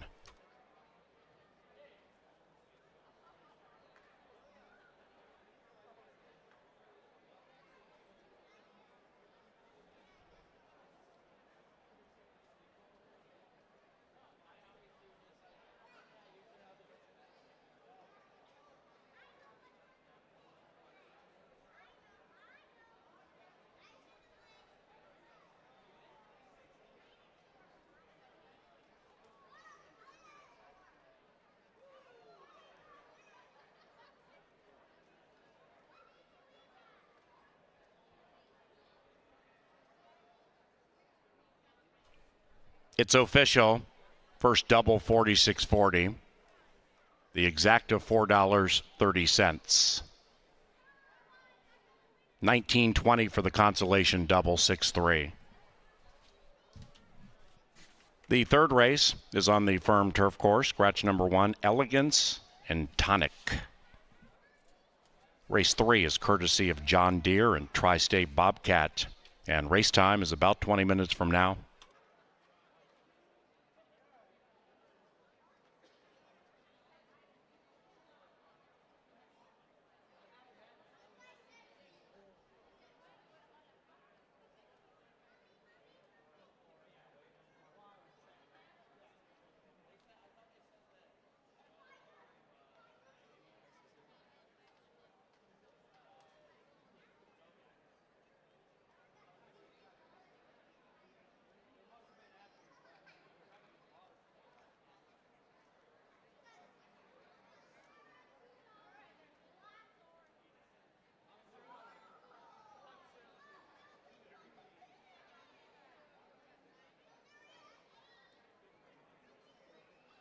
This is the third time trainer Miguel Angel Silva has won the MTA Stallion auction.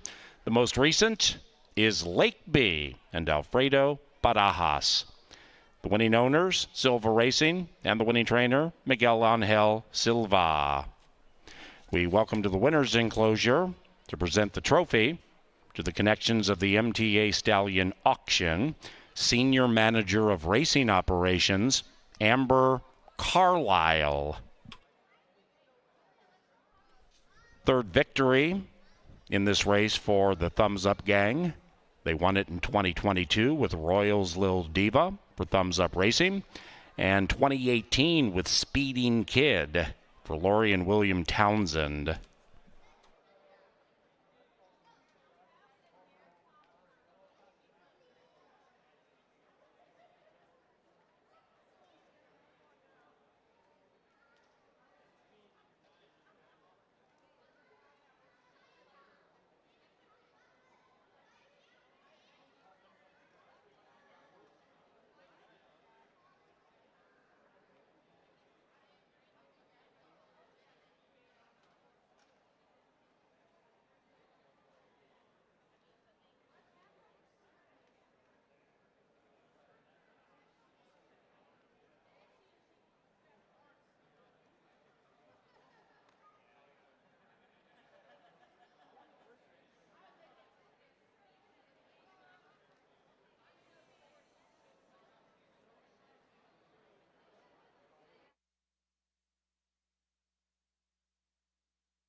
And they're racing, and the 4 popped as 1. Lake B looks to flow into the winner's circle with a fat prize at stake. It is Lake B leading it from Barb's Dream Comes True, who's to the inside of the other two. And now Kontiki takes up the running and attempts to join Lake B. Outside of that, Tapiture's Lady, Barb's Dream Comes True is 5 lengths behind Lake B. And Lake B does it effortlessly into the far turn, leading it 1.5. Kontiki beginning to be worked on by Kelsey Harb between runners. Tapiture's Lady outside of them. Barb's Dream Comes True still about 5-6 lengths behind Lake B, and it's Lake B leading it by 3. B by 3 with a quarter of a mile to go. Tapiture's Lady is chasing that speedy boy, and to the outside of Kontiki. After that, Barb's Dream Comes True. Lake B in a 1-horse race at this stage. They have 2:50 to go, and Lake B and Alfredo Barajas are gone. Lake B is the MTA Stallion Auction Stakes champion. The battle for the minors is interesting. Tapiture's Lady, second, 4-6-5-2.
Happy 49th birthday, Ryan Kennedy.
The MTA Stallion Auction Stakes goes to the Silva Barn. Let's move on to race number 3. And we are on the turf for this one. Take out the 1, Elegance and Tonic. We're very close to post. I got to go quickly through these. We have a big field for this. And Hurricane Hunter has now inherited the rail. Hurricane Hunter's going to go back to the turf course. The last time that we saw her doing it didn't go so well. She was 6th, but it was against this sort of horse, and it was on a good turf course, maybe with a little less give to it. This filly will make a better account of herself. She's put in some of her better lifetime performances in her home state on our turf, but hasn't won yet on Canterbury turf. She's very usable in a vertical sense. I mean, exactas, trifectas, superfectas. Hurricane Hunter's usually coming at the end. It's just how much pace she's going to get in here. I don't know if there's an overabundance of it, so I do like Shabam quite a bit along with Kevin Gorg. She's 7-2 at the moment, and Shabam has been keeping herself close on the turf and on the dirt. It's just getting to this level that seems to have been the key this year for this 8-year-old daughter of Keela. She's already got a couple of wins. She hasn't missed the board yet this year. It seems to just keep right on rolling along wherever they put her, and she doesn't seem to mind any sort of give in the ground, or whether it's firm or whether she's even on the dirt. She just likes it here, and Shabam, even though she's a little light on the win end on Canterbury turf, has been in some of the better form of her recent times. Arazu, just to her right, hasn't run too well against some different types of horses, but she's also had a couple of recent races rained off the turf. So if you give her one more shot against this group instead of the last one that she tried, I mean, she's had some speed in the past and could find herself close to what could be a pokey pace. That should work to the advantage of this filly, and Chad Lindsay is going to be in the irons once again. If she does like it a little bit better and can stay a little bit closer to the pace, she may hang on for a bigger piece this time around at 17-1. Bia Bali right next door is going to stretch out for the second time in her life, but get to the turf course for the first time. And you would think with her pedigree that she might like that an awful lot, and she is taking some money. She's 9-1, and Bia Bali tried to get on the turf again last time, but she tried to do so against optional claimers too. This is a drop for her, and there are some things that Bia Bali has in her corner. She does take on older horses again, but she has done so before, and she's made a good account of herself. Shouldn't be too big of a deal in this spot. Warrior's Moon is just a touchdown from her morning line. She's 7-1. This is another one like Hurricane Hunter on the inside. I would prefer to keep her underneath, but Warrior's Moon has done a lot of that running and getting a lot of those kind of nibbles in California. She hasn't been outside of that state for for a long time. She just went over to Turf Paradise in April. She switched hands a couple of times via Acclaim, but Warrior's Moon just hasn't stacked up quite the same form, though she too, kind of like Irazu, is better when she's close to the front end, and that could be an open spot in this particular bunch. Full Moon next door usually comes from pretty far off the pace, but when we last saw her winning, she wasn't too far off. Alonso Quinones has ridden her a number of times and knows exactly what Full Moon has to offer. I mean, as far as if she can keep herself close to the pace, he is her regular partner, and that win I thought was, I mean, maybe more the exception than the rule, but if she does come back around with another one of those efforts, it seems like a similar group to the one that she beat that day. Merlin's Sister comes from pretty far out of things. You can see the gray right behind her. Merlin's Sister probably will be the trailer early, hasn't got too many sniffs on the turf. De Silva will take another try with her, but she should always be a healthy price, and she is right now.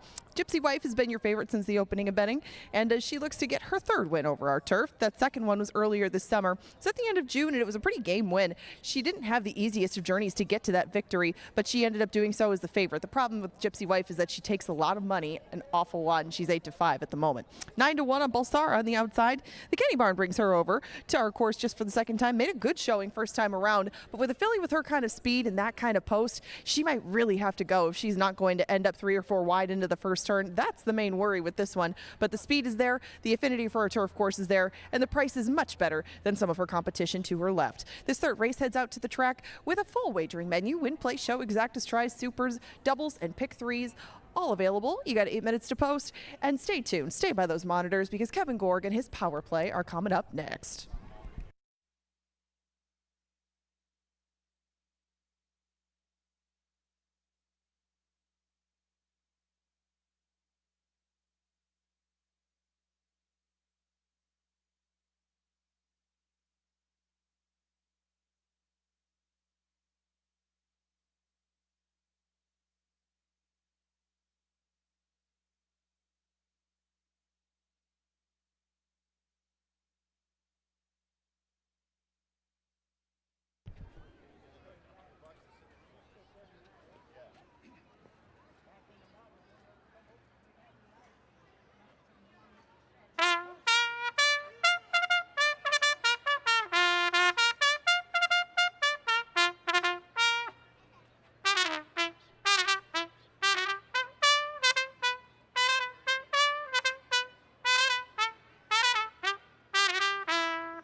To the firm turf course for the third, scratch number 1, Elegance and Tonic.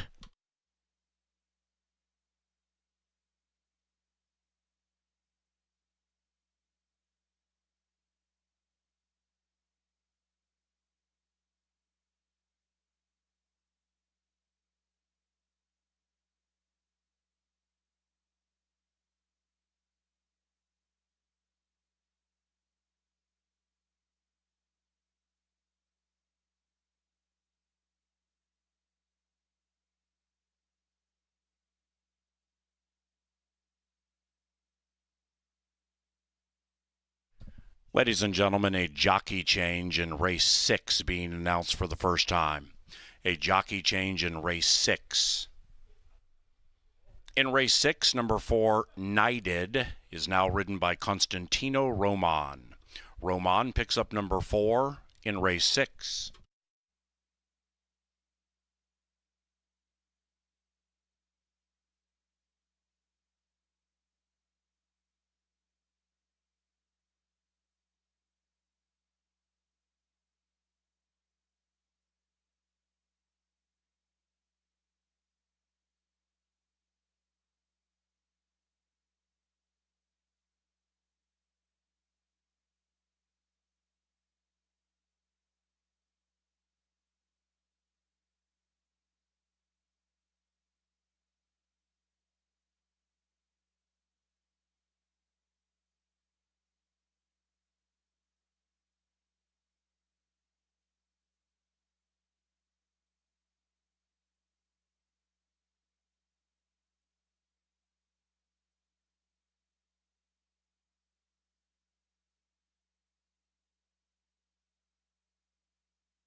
Power play time tonight here from the TV studio in the press box. We thank Tri-State Bobcat for their great sponsorship. We look at race 5, number 4, Big Producer. Let's take a look at the horse on paper. Start with a money-making combination of Mac Robertson training and Serafin Carmona riding.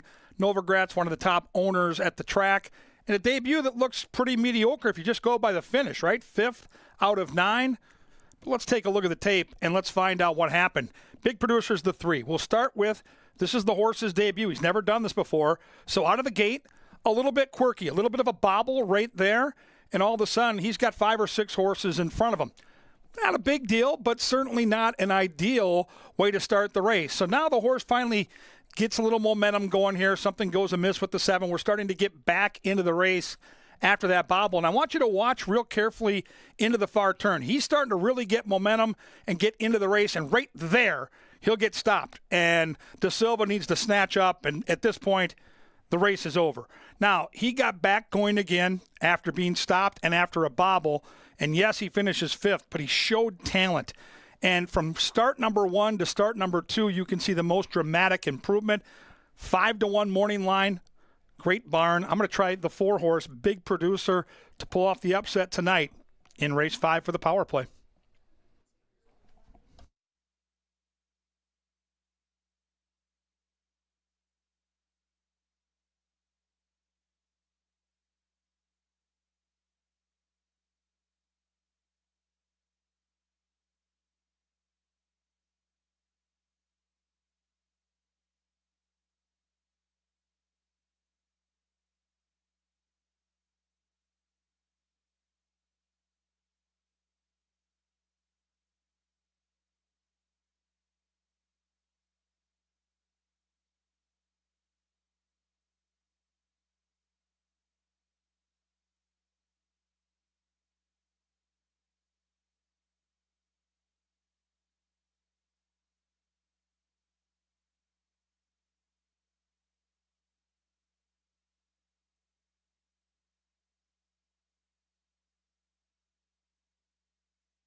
It's race time.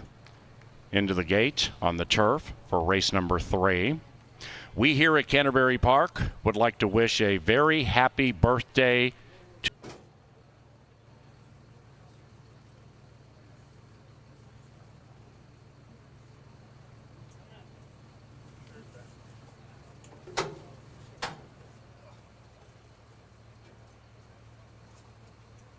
to back. One out. Bull Sarah last in. 9 in a line. And they're racing in the Kitos Family Classic. Bull Sarah comes out bullishly on the lead on the wide side. That's Bull Sarah. Rider has the purple helmet cover, 4 wide. And now we have 4 contesting the early lead, including Gypsy Wife, who's 2-1. After that, Warriors Moon, close handy, but overtaken by Be a Ball as they head around the first turn. Be a Bally, that is. And they have 3/4 of a mile to go. It is Gypsy Wife leading it. After that, we come back to Shabam, looking to win 2 in a row from about 7 out of it, overtaken by Fall Moon. The gray is Merlin's Sister, about 8 from the lead. And to the outside of Hurricane Hunter, who is second last. And the one at the tail is Iratsu. Up the barn side they go. And it's Gypsy Wife securing the inside, traveling either a bit rank or just saw something on the track she didn't like. But nevertheless, she still leads it and leads by a neck. Bull Sarah. Right behind them, we have Be a Bally, about 4 lengths from the lead. Shabam is 5 out of it, being pushed on, and to the inside of Warriors Moon. Outside of that is Fall Moon. The Moons better get going now to find the sunshine. Then we come back to Hurricane Hunter, closing up on the inside. Gypsy Wife still leads. After that, it's Merlin's Sister, second last, ridden rigorously. And Ratsu is at the tail and far out of it. And here they come, charging down the Canterbury Park stretch.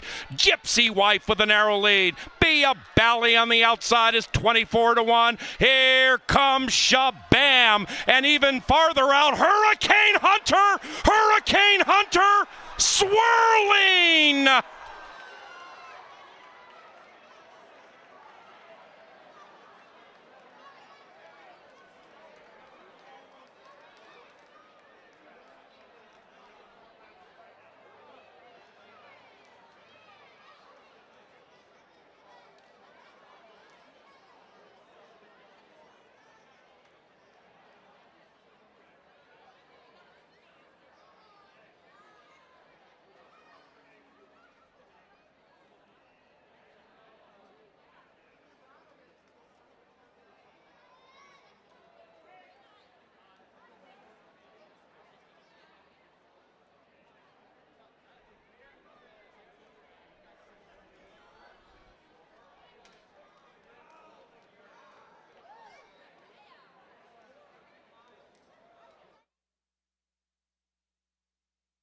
Number 2, Hurricane Hunter ran first. 2:395.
Canterbury's third, official.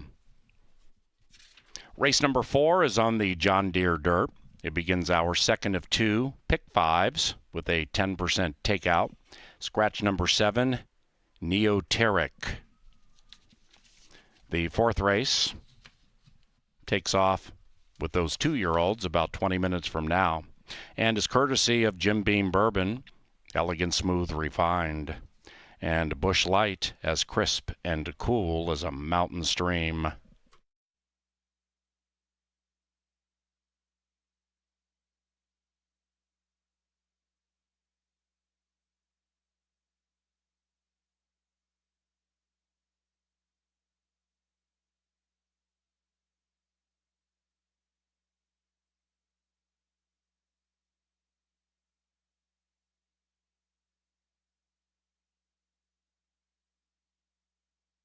Into the winner's circle, Hurricane Hunter and Brian Pena. The winning owner, Kirk Sutherland, and the winning trainer, Jose Silva Jr. This is a 7-year-old bred in Minnesota. She is a brown mare by American out of Sari Moraes.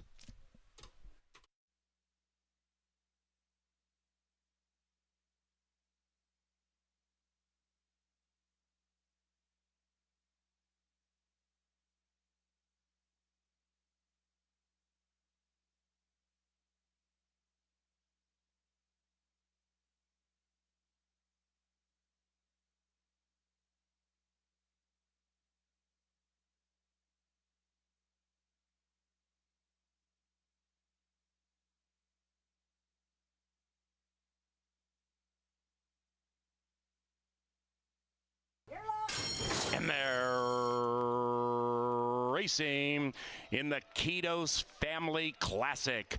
Bolsera comes out bullishly on the lead on the wide side. That's Bolsera. Rider has the purple helmet cover, 4 wide. And now we have 4 contesting the early lead, including Gypsy Wife, who's 2-1. After that, Warriors Moon, close handy, but overtaken by Be a Ball as they head around the first turn. Be a Bally, that is. And they have 3/4 of a mile to go. It is Gypsy Wife leading it. After that, we come back to Shabam, looking to win 2 in a row from about 7 out of it, overtaken by Fall Moon. The gray is Merlin's Sister, about 8 from the lead. And to the outside of Hurricane Hunter, second last. And the one at the tail is Iratsu. Up the barn side they go. And it's Gypsy Wife securing the inside, traveling either a bit rank or just saw something on the track she didn't like.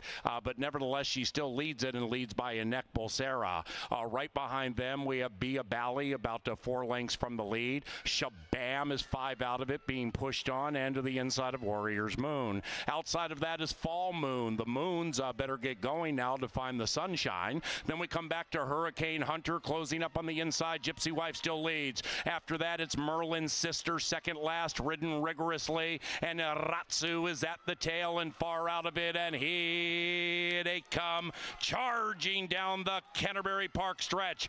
Gypsy Wife with a narrow lead. Be a Bally on the outside is 24-1. Here comes Shabam, and even farther out, Hurricane Hunter! Hurricane Hunter swirling!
Another good finish on the turf, and Hurricane Hunter takes it home in race number 3. We start the final 5 in this upcoming 4th race. We've got 2-year-olds to set the table for that, and I've got a small ticket that I put together for this. I had a bigger one earlier, but some of the scratches just pulled it apart.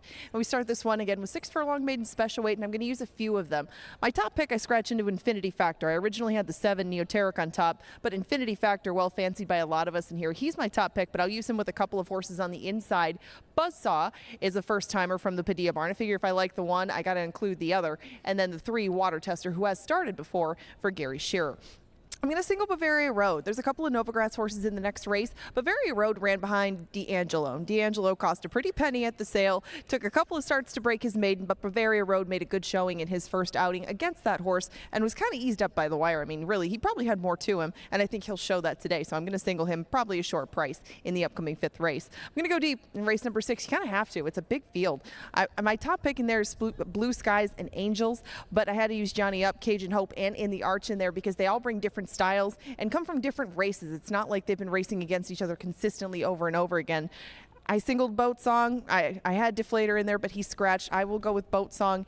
And then just 2, 3, and 4 for me in that 7 furlong race in the last. Cato's Lady, my top choice in there. Makes for an $18 ticket. We have the field coming up for race number 4. We got 2-year-olds, 11 minutes to post. So Kevin Gore, come back in here with me and let's talk 2-year-olds because there's some different factors at play. Now they're going 6 furlongs. We started with a lot of these going shorter. Now that they're up to 6, that can make a difference because I have a first timer and you have the horse on the rail. Yeah, I like the horse on the rail. I'm going to try the 1 here. We Need a Favor.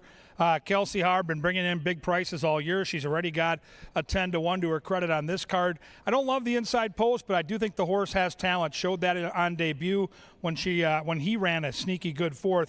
Buzzsaw is the 2, and you like the other Padilla, the 7, who scratched. That might tell you this 2 can run a little bit. And they bought this one out of an OBS sale. There's a few in here. There's a few of the horses in here that were bought out of OBS 2-year-old and training sales. He's by Adios Charlie, just a 4% first-time sire, but there were a lot of good works both at Arundel and up here at Canterbury, and you can see some of those sets were out of the gate too. Buzzsaw gets Constantino Roman.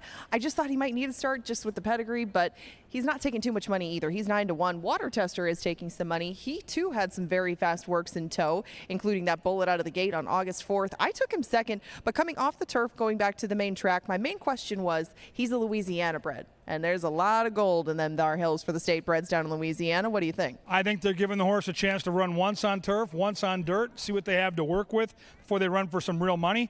Do note, though, the barn is near 25% when they go turf to dirt. Now, here come the Bloodlines with number 4, Follow My Heineken, the old Jägermeister trick.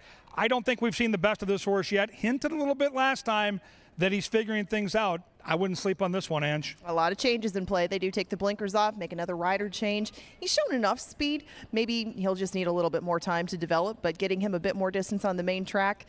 I think you can be a bit more forgiving of that race behind Indy Freedom because there was so much space between Indy Freedom and the rest. Still has to improve quite a bit. And Honor the Giants was also in that Indy Freedom race. Yeah, and Honor the Giants look like a horse that won't mind the stretch out to 6 furlongs. Ran on a little bit at the end there for G-Rod. Tap the Kid is the 6. Good Bloodlines. A horse that, again, at 6 furlongs might not mind it. Bumped at the break last time. Taking a little money. 9-1. Nice long shot. Here comes the 8. Mustache. Ask a question. You a question. Yeah, that's a weird one. Good-looking gray for Veronica Litvin. Workouts don't tell us much here, Ange, but again, the barn's been rolling all season.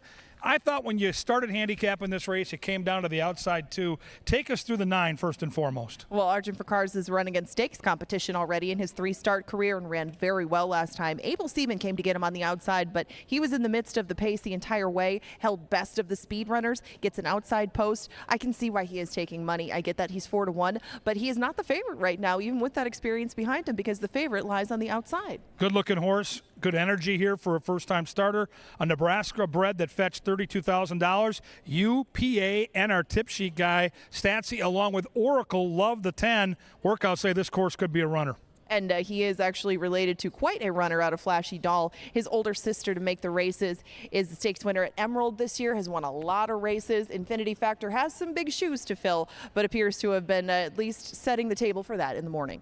All right, it's the final 5. It's the baby boys, the 2-year-olds that take center stage. It is race number 4. They'll be at the gate in around 8, and then they're going to get it on.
Hey, Canterbury, what's going on? That's your announcer. That's me, Paul Allen, here from the announcer's booth. That's Super Stats Dave. He's the one that sells the green tip sheets that you buy when you're coming in. Do you have a cinch in this race? Who do you like? To infinity and beyond, Infinity Factor, number 10. Number 10, 2.5 to 1 from Statsy. Now, what you need to do, if you are so inclined, courtesy of Xfinity Mobile and Xfinity Comcast, is go ahead and scan that QR code and let's say hello. Here are the binoculars. Isn't that special? Through which yours truly. You want to call the race, Statsy? I would love to call the race. 10 goes to the front, takes the lead, and cashes all of her tickets. There we go, PA. Have some fun with us and scan that QR code and say hello, Canterbury Park. Thanks to Xfinity and Comcast. It's on the big screen in the infield. It's on TV monitors. Stats is really, really enjoying being in the announcer's booth right now. Any final thoughts as people join? Final thoughts, cash these tickets on the win bet on the number 10. Let's go. There we go. And there people are starting to jump in now. What's going on, everybody? Little buddy there having a good time. Second level. No, you guys are third level. The clubhouse seating. That's super sweet. Sam! My man Sam! What's going on, Sam? Good to see you, brother. There's some Canterbury patrons enjoying a fine meal. Thank you, Xfinity. Thank you, Comcast. And best of luck here in race number 4.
It's post time. Post time into the gate for race number 4. A cast of 2-year-olds doing battle. 3 firsters, Buzzsaw, Mustache You a Question, and Infinity Factor.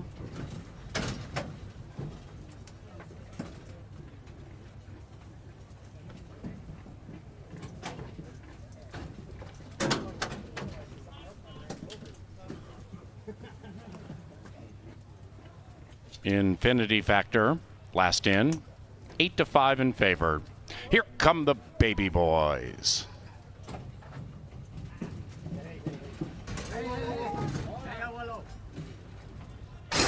And they're racing. Infinity Factor from the wide side came out like a shot in search of the early lead, but also flashing speed is Water Tester, and Water Tester grabs the lead. Right behind that one is Follow My Heineken, trying to leave them punch drunk, overtaken by Tap the Kid. Infinity Factor outbroke the field, now is on the move, a joint third. Likewise for We Need a Favor, sneaking through to the inside. After that, Argent for Cars advancing 5 wide, 2.5 clear from Honor the Giants, who shoved on. Then we come back to Buzzsaw, 8 lengths out of it with fellow firster Mustache You a Question. Midway through the turn, approaching the top of the stretch, Infinity Factor rolls up to join Water Tester on that lead. Outside of that is Argent for Cars, and between them Tap That Kid. Behind them We Need a Favor, awaiting the light of day, and they're coming home now. Infinity Factor is a talented firster, taking the lead after 1 tap and drawing away by 2. We Need a Favor's getting no favors to the inside, but now gets through. Infinity Factor, We Need a Favor, late, but it's too late. Just 1 look, that's all it took for Infinity Factor prevailing.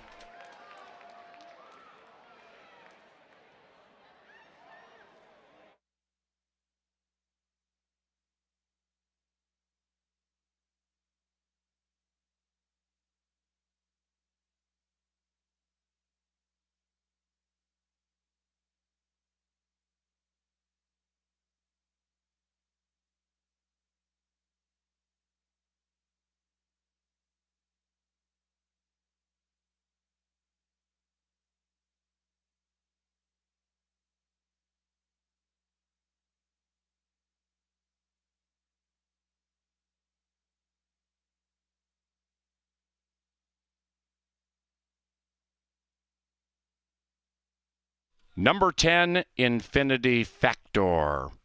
First. 10-1-6-3.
The 4th race is official. Second pick 3 today paid $59. Exacta $21.20. Trifecta $80.30. Superfecta $64 and change for a dime. Most recent double $35. The 5th race is on a firm turf course. Number 3, King in the North, is ridden by Miguel Arroyo. This one is provided by Pepsi. We also thank Tri-State Bobcat, Choice Electric, Atomic Data, and Culver's Shakopee.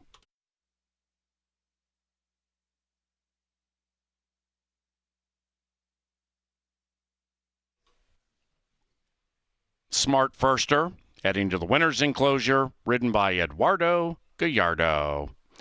The winning owners, Justin Larson and J.L. Racing. And the winning trainer, Cody Rosine. Behold, the victorious 2-year-old.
And they're racing. Infinity Factor from the wide side came out like a shot in search of the early lead, but also flashing speed is Water Tester, and Water Tester grabs the lead. Right behind that one is Follow My Heineken, trying to leave them punch drunk, overtaken by Tap the Kid. Infinity Factor outbroke the field, now is on the move, a joint third. Likewise for We Need a Favor, sneaking through to the inside. After that, Argent for Cars advancing 5 wide, 2.5 clear from Honor the Giants, who shoved on. Then we come back to Buzzsaw, 8 lengths out of it with fellow firster Mustache You a Question. Midway through the turn, approaching the top of the stretch, Infinity Factor rolls up to join Water Tester on that lead. Outside of that is Argent for Cars, and between them Tap That Kid. Behind them We Need a Favor, awaiting the light of day, and they're coming home now. Infinity Factor is a talented firster, taking the lead after 1 tap and drawing away by 2. We Need a Favor's getting no favors to the inside, but now gets through. Infinity Factor, We Need a Favor, late, but it's too late.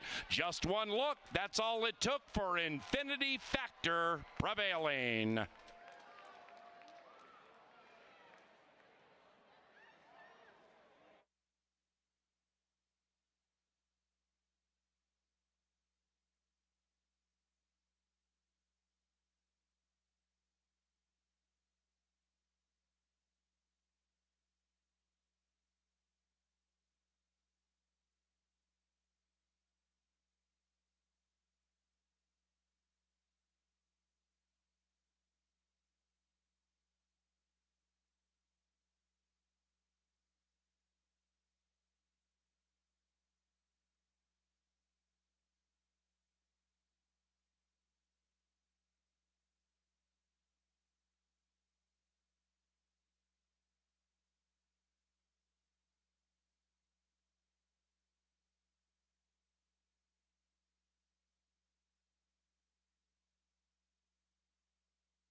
for home. Kooky Berry, distance tested, not so much for Sky Kid, who's dropping out. Kooky Berry falls into the lead, length and a half. Northern Angel taking off outside. Mighty Matty taking off inside, and Anna's surging home late on the outside. We begin with a humdinger. Mighty Matty, Mighty Matty at 10-1. After that, Barb's dream comes true. Lake B in a one-horse race at this stage. They have 2:50 to go, and Lake B and Alfredo Barajas are gone. Lake B is the MTA Stallion Auction Stakes champion. The battle for the minors is interesting. Temperature's a lady. Second, 4-6-5-2. Far out of it, and here they come, charging down the Canterbury Park stretch. Gypsy Wife with a narrow lead. Be a Bally on the outside is 24-1. Here comes Shabam, and even farther out, Hurricane Hunter! Hurricane Hunter swirling!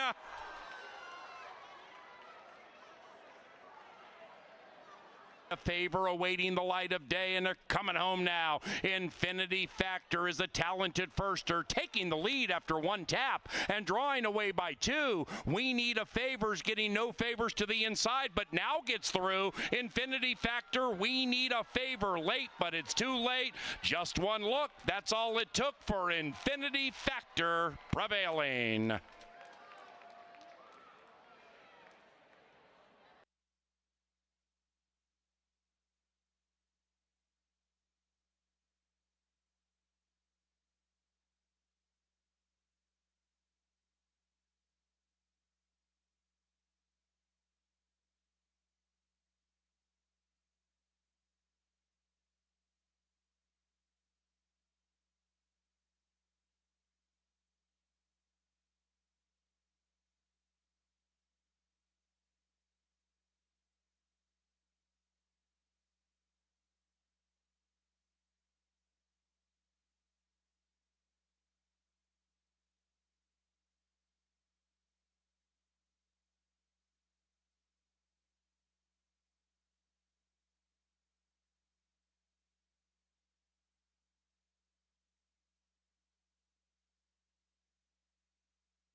The final 5 starts with the People's Choice getting the score at just below 2-1, and now we have a pick 4 to think about. Try to find some value along the way in that pick 4. Our most crowded field is the one on deck, race 6, maybe the best betting race of the weekend. And race 5 here to me didn't look like any slam dunks. I think the 4, the 7, and the 8 are the primary horses, but I think there are a couple of sneaky ones in here. What's handicapped together? This is a turf sprint for maidens looking for their very first win, and we don't have a lot of form to go on with most of these horses, so they're lightly raced. Number 1 is My Boy Bomber. 4 career starts, but only 1 on the turf. Showed speed going longer, a logical move now by the trainer Veronica Lippman to put this horse back in a shorter race. Boy, Kelsey Haar continues to ride so well. Last race, she just got stuck behind a wall of horses. I love how courageous she is with horses up the fence. We saw her win in race 1 in that exact scenario. It didn't work out for her in race 4, but I love that she gave her horse a chance and finally got up for second at a price. That'll be the trip here too. I don't think this horse will be quick enough out of a route race to get anywhere near the front, but I think this horse will be, again, on the fence, looking for a way through when they turn for home. I think the 2 is sneaky. This is Kid Got Rhythm, and Constantino Roman gets the call for Hall of Fame trainer here at Canterbury, Bernie Roan. This horse went 21-1, 43-3 on debut, so we know this horse has speed. That was last time out, and if this horse can work out a trip where this horse is able to get loose with that kind of speed at a decent number, if everybody focuses on those other 3 horses, the 2 could slide right on by at a big number. Number 3 makes the racing debut. This is King in the North. Arroyo is the pilot. Note that. Arroyo the pilot. You get first-time Lasix, you get good bloodlines, and you get some decent workouts. The middle workout at Prairie Meadows, 3 furlongs in 36 precincts, says this horse probably has some giddy-up, and in a race like this, I think you're going to have to stay somewhat close to the front. Number 4 is my top pick in the race. This is the power play we talked about. This is Big Producer. Now, the tricky part for Big Producer is I don't know that he has enough speed to be up near the front markers, but I do know he'll come running when they turn for home. He showed that on debut after getting steadied on the far turn. Carmona picks up the mount. It's Mac Robertson, all those good things. I thought we'd get closer to 5-1, taking some early money. I do think by the time the dust settles, the 7 will be favored, and I do think Big Producer is a horse with a big shot here in this race 5. Number 5 is Heavenly Conveyance. De Silva gets the call this time. Debut was really good. I mean, really good. Took on state-bred competition, and now we're facing open company, but did a great job of hanging in there early and then lost the head bob on the wire. Now, like I mentioned, that was against Minnesota breds, and that was on the dirt. It's a whole new world now. We're on the turf, and we are facing open company, but the horse clearly has some talent. 6 is Real Good Magic. And anytime you see good magic in the bloodlines, these horses tend to win early. This is career start number 3. Sharp improvement. Look at this. Debut was 26. We've talked about it a lot this summer. From start 1 to start 2 is where you see that dramatic improvement. So debuted at a 26 by your speed figure, came back 3 weeks later and popped a 64 number. So clearly this horse going in the right direction. This tells you what a good betting race this is. This horse ran a 64 last time, which puts this horse in the win conversation, and this horse is 10-1. Now, the horse to beat in this race on paper, there's no doubt about it. It's the 7, Bavaria Road. Novogratz homebred, Cody Rosine, Eduardo Gallardo's on fire right now in the saddle, and the barn is 32% second time out. The angle for me is when you see a good trainer like Cody Rosine have a horse debut on the dirt and run an unbelievably good race, and all of a sudden in start 2, they move to the turf, they know something, all right? They do the research, the blood stock, all that stuff. Otherwise, there's no reason to make this move. So you have to trust in Cody and what he's doing, and you have to know after watching this horse run second to D'Angelo, who could be a real good thing, that this horse could be any kind. He's the one to beat, and he's 2-1. Now, the money in the horizontal wagers, the pick 3s, the pick 4s, the pick 5s was on I Can Do It. This is another horse that's got a seasoning edge. So the upside might not be here, but this is the safe horse. This horse runs this race every time. Outside post will give him a chance to kind of pick his spot. I expect him to be right there when they turn for home. I don't like the value on the win side, but I do think if you're going to build a trifecta or superfecta, this horse is a must-use for me. I think he's going to be right there, and right now he's not taking a lot of money, which surprises me. He's 5-1. What a fun puzzle to try to solve. You got all kinds of options here. How do you mix in some of those long shots? If the 4 and 7 are legit, you got to build those trifectas and superfectas expect is to get paid. Fun race at 5 furlongs. It also starts that late pick 4 with races 5, 6, 7, and 8. They're going to sprint 5 on our beautiful turf course, and they're going to be at the gate inside 7 minutes. Race 5 coming up. Race 5 coming at you. Race 5 is next.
Here they come for race number 5 onto the John Deere dirt, then heading to a firm turf course.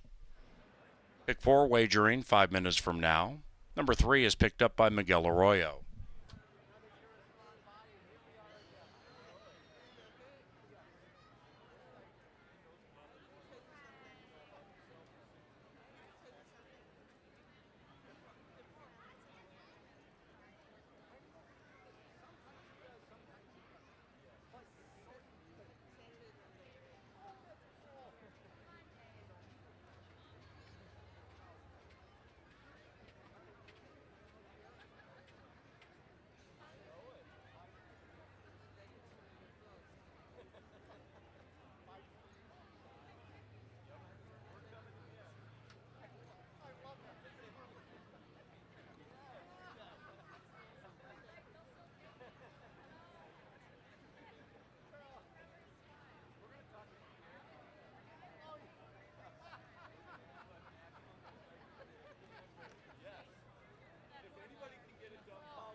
We're halfway through the Saturday card, and while we got a few minutes before the 5th, Let's talk about the 6th. This is one of Paul Allen's favorite angles, and since we both picked the horse in the upcoming 6th race, we'll talk a little bit more about Blue Skies and Angels. Now, these are his recent past performances since being claimed. He was claimed out of that June 22nd start, and that day he was running in the mud. Now, we'll talk a little bit more about that in a second, but you're going to have to be forgiving of recent times with Blue Skies and Angels. We're willing to get rid of that one because that was a race that he hit the rail. Can't see that right off to the right, but there was a disqualification in that race because Blue Skies and Angels actually hit the rail that day. In tossing that one out, you go to his next race. He goes 5 furlongs on the turf. Doesn't run bad. Runs against $7,500 claimers, but it's on the turf. We're not on the turf tonight. Now, on August 29th, he goes in the mud. He goes against $10,000 types. And as you can see, he has not run very well in the mud in the past. He's 0 for 6 on a wet track. If you're willing to toss those races out, and I'm willing to, you can go back to July and find a race against this level of horse where he gamely won a stretch battle, and this is what it looked like. He was against Driscoll, and Driscoll was 4 to 5 this day, but Blue Skies and Angels took it to him on the outside, and mind you, these two had not been going slow in the early stages of races. Driscoll on the inside, Blue Skies and Angels on the outside do take it all the way to the wire. Mind you, Scooter's Boy also came back to win his next outing. This is the kind of performance that we're looking for out of this horse at a price in the 6th race. It's a wide open affair. Why not take this horse and see if history can't repeat itself a little bit in the 6th?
It's race time. Into the gate for the 5th. Final on the turf this evening, beginning the 2nd of 2 pick 4s. Bavaria Road, 8 to 5. I Conduit, last in.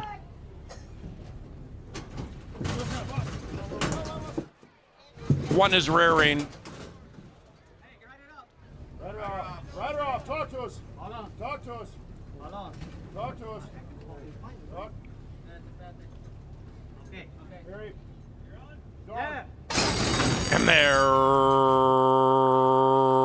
racing near the inside. Kid Got Rhythm came out on beat. Kid Got Rhythm won the start and is in search of the lead just to the inside of King in the north. Outside of them, Real Good Magic. And up top, Kid Got Rhythm takes the lead, runs away by 2. Icon Do It is very wide. My Boy Bomber saving ground 5 lengths from the lead and overtaken by King in the north. Right behind them, we have Big Producer way back in last. Heavenly Conveyance. They reach the top of the stretch. Kid Got Rhythm at 6-1 still shows the way. Icon Do It applies pressure to the outside. Behind them is Real Good Magic. Bavaria Road shifting to the inside. Kid Got Rhythm trying to take them gate to wire. Kid Got Rhythm inside. Bavaria Road is surging. Here's Bavaria Road saving the best for last and prevailing.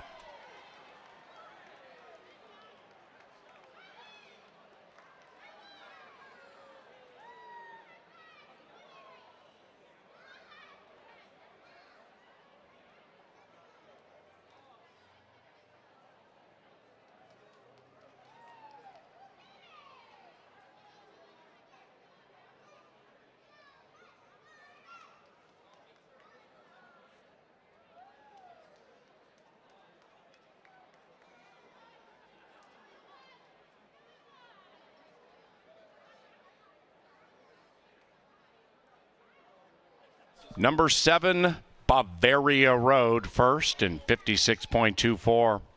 It is 7-8 and a bottom of the soup photo.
Race number 5 is official. Race number 6 takes off 20 minutes from now. Number 4, Knighted, is ridden by Constantino Roman. Big field with race number 6.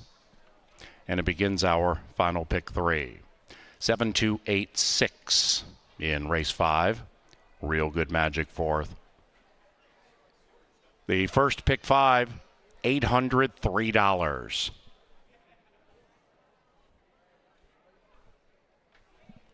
Here comes the talented Bavaria Road and Eduardo Gallardo.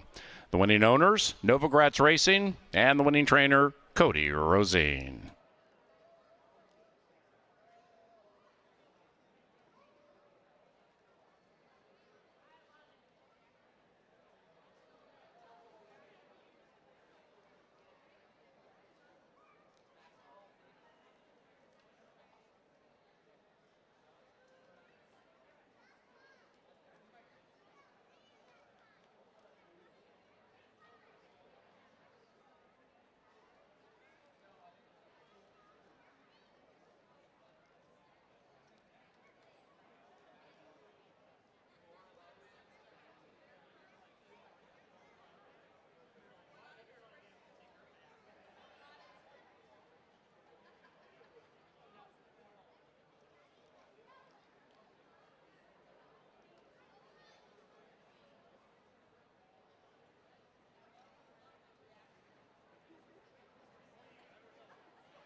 racing. Near the inside, Kid Got Rhythm came out on beat. Kid Got Rhythm won the start and is in search of the lead just to the inside of King in the north. Outside of them, Real Good Magic. And up top, Kid Got Rhythm takes the lead, runs away by 2. Icon Do It is very wide. My Boy Bomber saving ground 5 lengths from the lead and overtaken by King in the north. Right behind them, we have Big Producer way back in last. Heavenly Conveyance. They reach the top of the stretch. Kid Got Rhythm at 6-1 still shows the way. Icon Do It applies pressure to the outside. Behind them is Real Good Magic. Bavaria Road shifting to the inside. Kid Got Rhythm trying to take them gate to wire. Kid Got Rhythm inside. Bavaria Road is surging. Here's Bavaria Road saving the best for last and prevailing.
Paul Allen talked about it in our Today at the Races show about 40 minutes before race 1.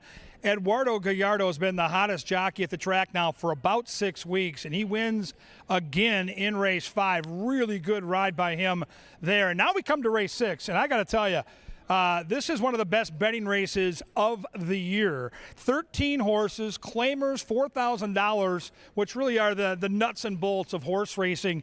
Anytime you get 13 of them and you look at a field like this, it's pretty balanced. If you love playing trifectas and superfectas, then this is your race. Like, this is a Breeders' Cup type of betting opportunity. Not going to be easy to hit it, but if you do, hundreds, maybe thousands on like a $24 ticket. So let's talk about some of the value-laden horses. And I'm going to start with one of the horses that I think is going to be that horse. And that's number 1, Sam Says. Taking early money, which doesn't scare me.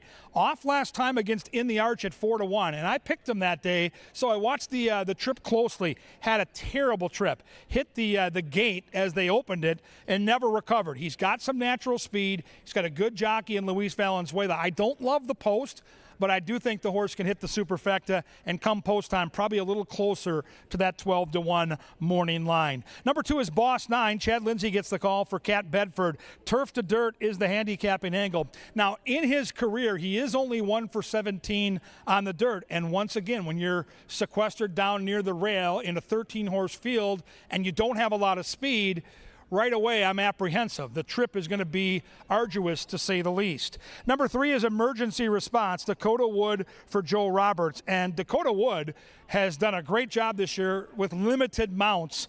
You see on the year, he's 18% with 94 starts on the calendar year. This horse is sneaky. Now, this is a horse that's been running longer races, showing speed, and getting tired. So now on the cutback, I think this horse could be maybe an underneath horse in the gimmicks.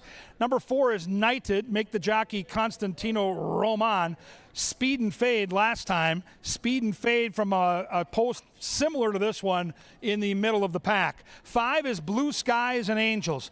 Paul Allen and Angela Herman both have this 5, and this is one of those long shots. If you're playing the super, you have to mix in.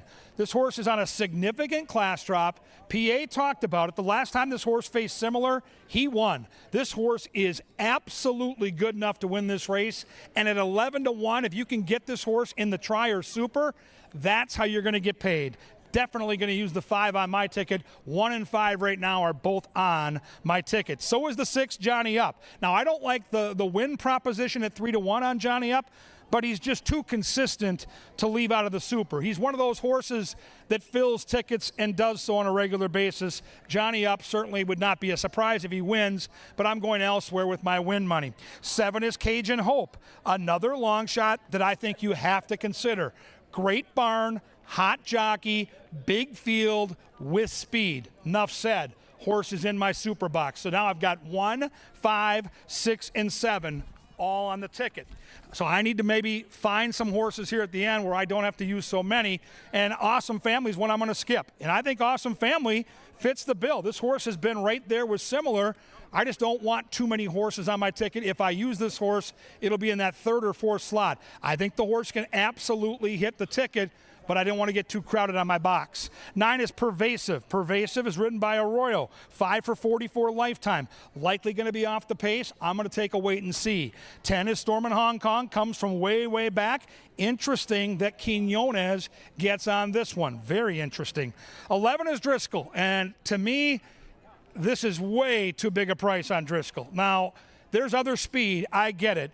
But this 11 horse is legitimately on paper the speed of the speed. Think about how crowded this field is with 13 horses. Think about the traffic behind this horse.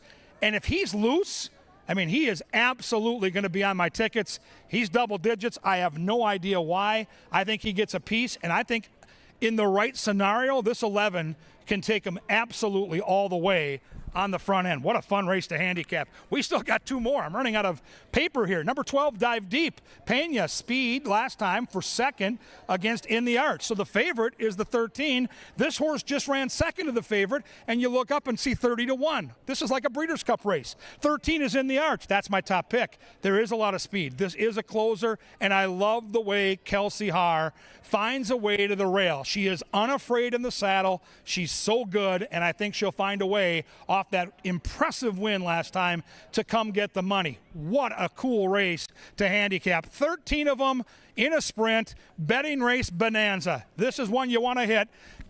Sharpen your pencils and get ready to rock and roll. Here's where the rubber meets the road. We've got one more pick 3. We've got the late double on the horizon, but right now we've got a 4,000 claimer that's dressed up like a Breeders' Cup race. Oh my God, what fun. Good luck, everybody.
Amanda's down in the winner's circle giving away t-shirts, everybody. Make a little noise if you want a t-shirt tossed your way.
Happy bachelorette party to Sam Heyman.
Approaching the starting gate for the Sampson Family Reunion Classic, celebrated on the big screen in the infield right now.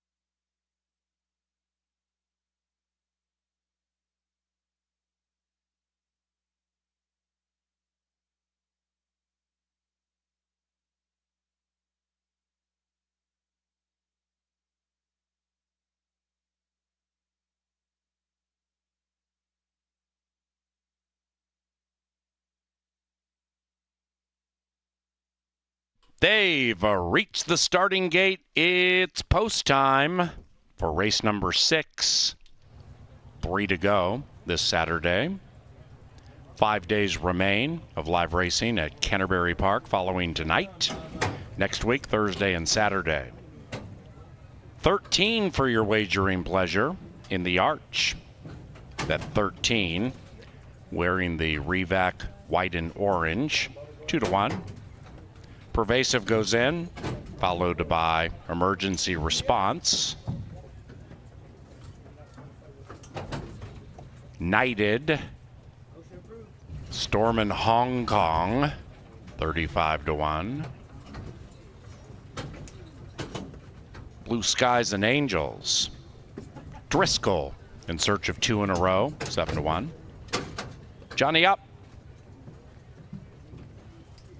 Dive Deep. In the Arch, last in line, 6 to 5.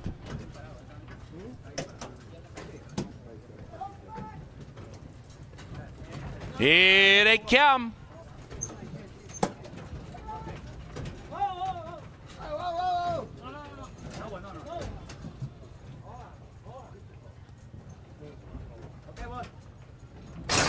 And they're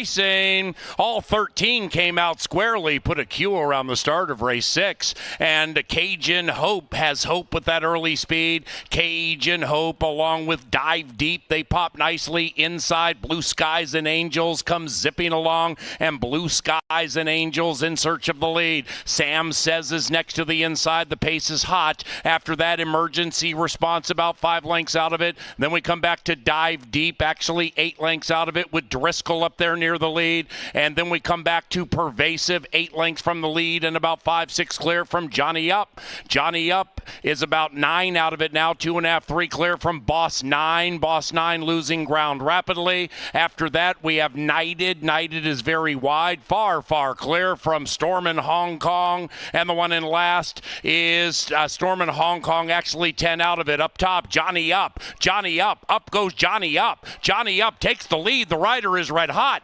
Inside of that, Blue Skies and Angels. Meanwhile, here comes surging Johnny Up within the arch, inside, in the arch, in the circle. 2 in a row.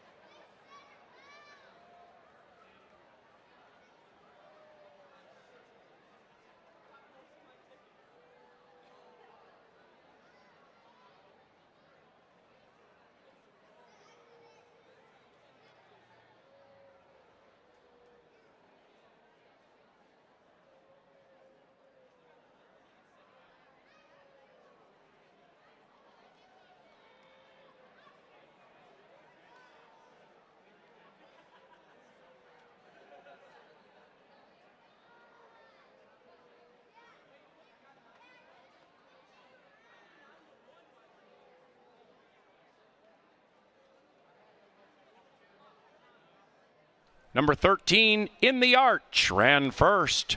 13.693.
And race number 6 is official. Pick 3, $20.60.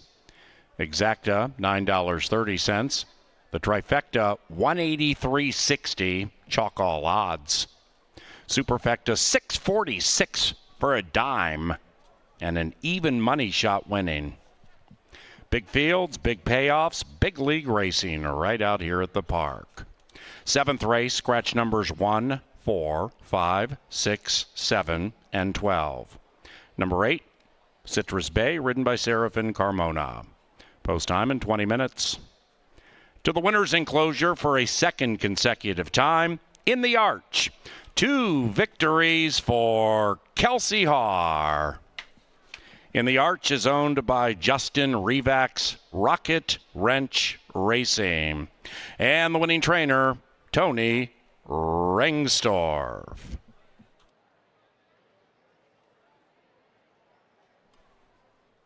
Now you may notice we have a bell in the winner's enclosure. Each time that bell is rung, at least $100 heads to the Leg Up Fund, which benefits injured and or disabled riders and exercise riders.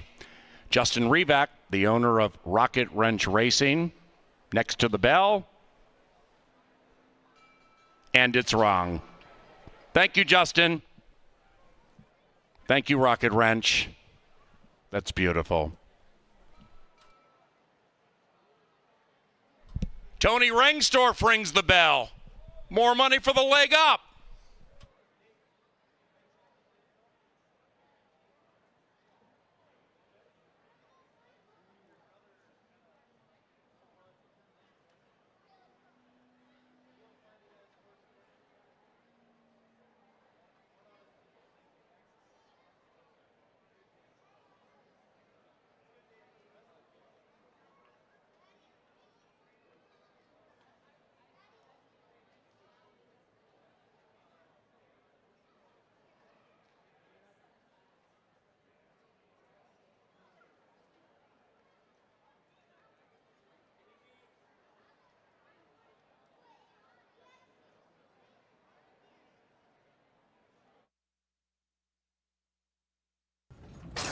And they're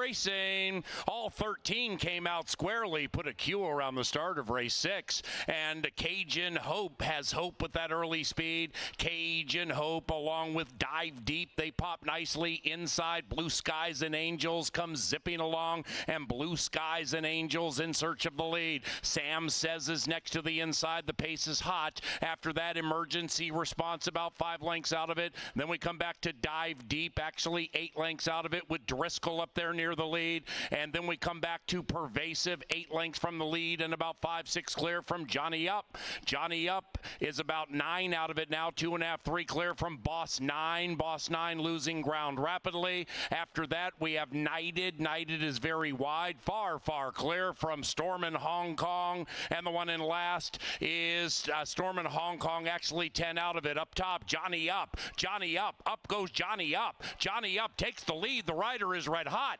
Inside of that, Blue Skies and Angels. Meanwhile, here comes surging Johnny Up within the arch, inside, in the arch, in the circle. 2 in a row.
Wow, In the Arch is sharp right now. Good training job by Tony Rengsdorf. Even better ride by Kelsey Haar.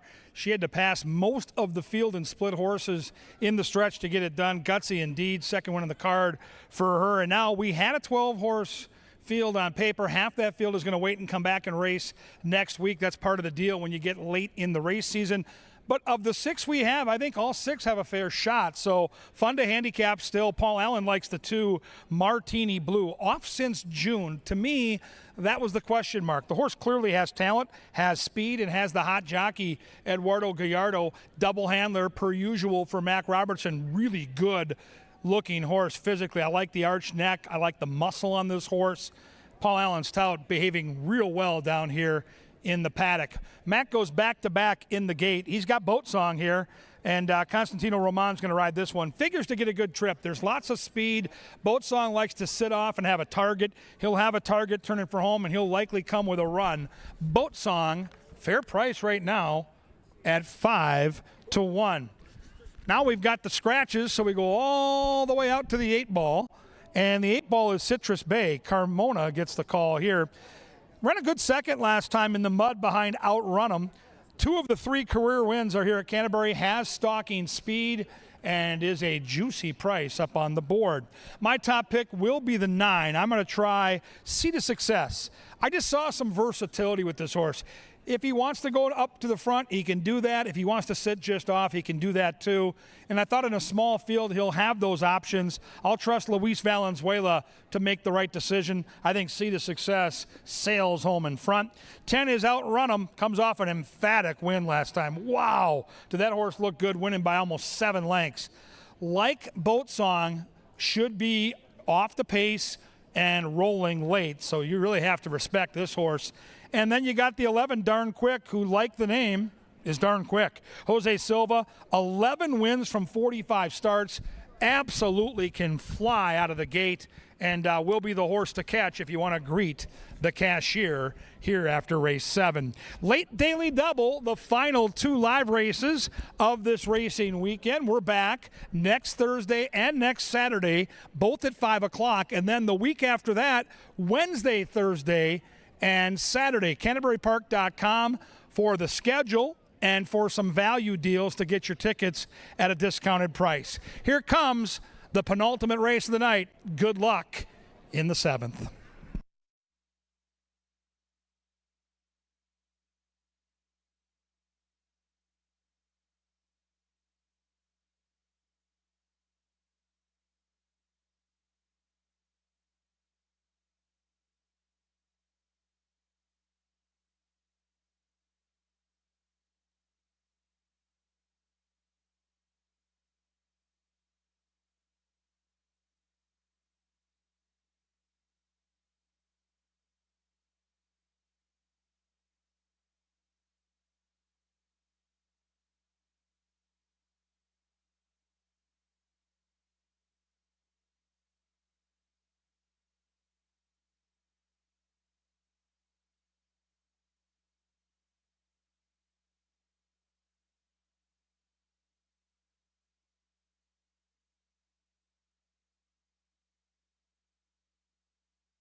The incomparable stylings of Lynn Dykert, our bugler. Onto the John Deere dirt for the 7th. It's our penultimate. Scratch numbers 1, 4, 5, 6, 7, and 12. Number 8, Citrus Bay, is picked up by Serafin Carmona. Race time, 6 minutes from now.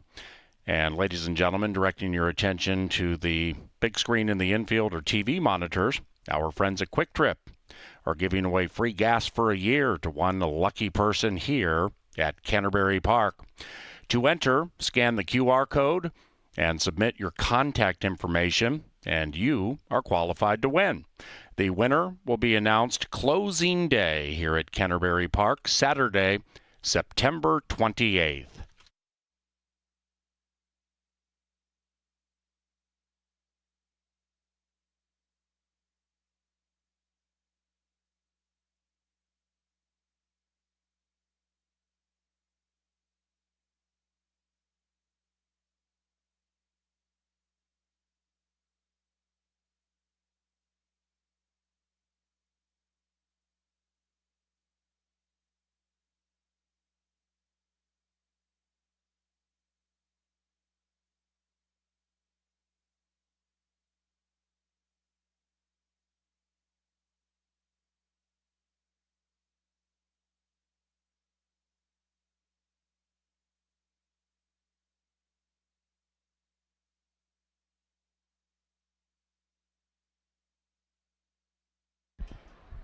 All right, ladies and gentlemen, drawing your attention to the winner's circle, these are the beautiful people, the lucky winners of free money from one of our great sponsors, the Minnesota State Lottery. They've got placards. If their horse wins, they get $50 in scratch-off tickets. If they hit the board, they get a swag bag. We already had one of the winners this year scratch off and win $2,500. So there could be thousands of dollars from the lottery. Your name and where you're from. John Reaver, Baxter, Minnesota. You got Paul Allen's tout. Let's go. Let's get that horse in the winner's circle. Your name and where you're from. Beth Emmons from La Crosse, Wisconsin. Who's your favorite football team? Brett Favre and the Green Bay Packers. Oh, she likes the Packers. Well, what happened to your quarterback? Sorry about that. Whammy. Name and where you're from. Casey Emmons, Breezy Point, Minnesota. Beautiful part of Minnesota. Love Breezy. Your name and where you're from. Elena Ostrowski from Brainerd, Minnesota. Oh, Grandview. Heaven on earth.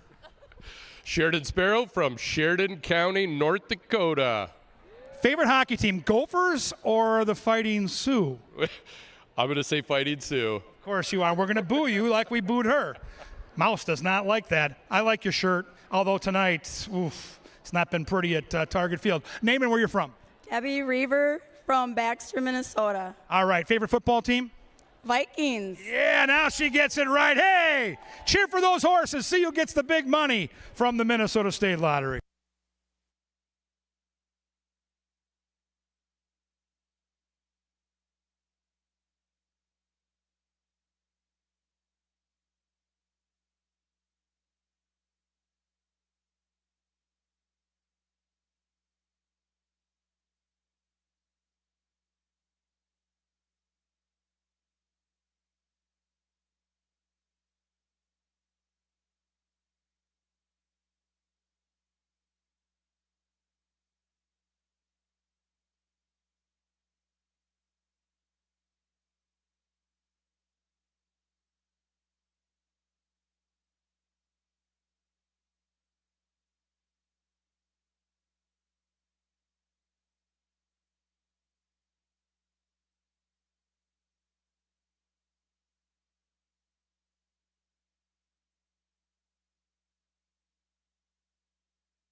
They're at the gate.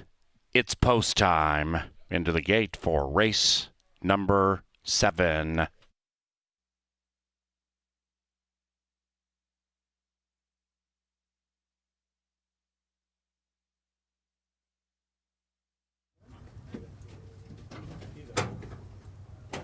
C to Success, heavily favored, even money.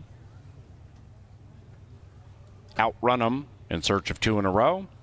And Darn Quick in search of 3 in a row, 3-1.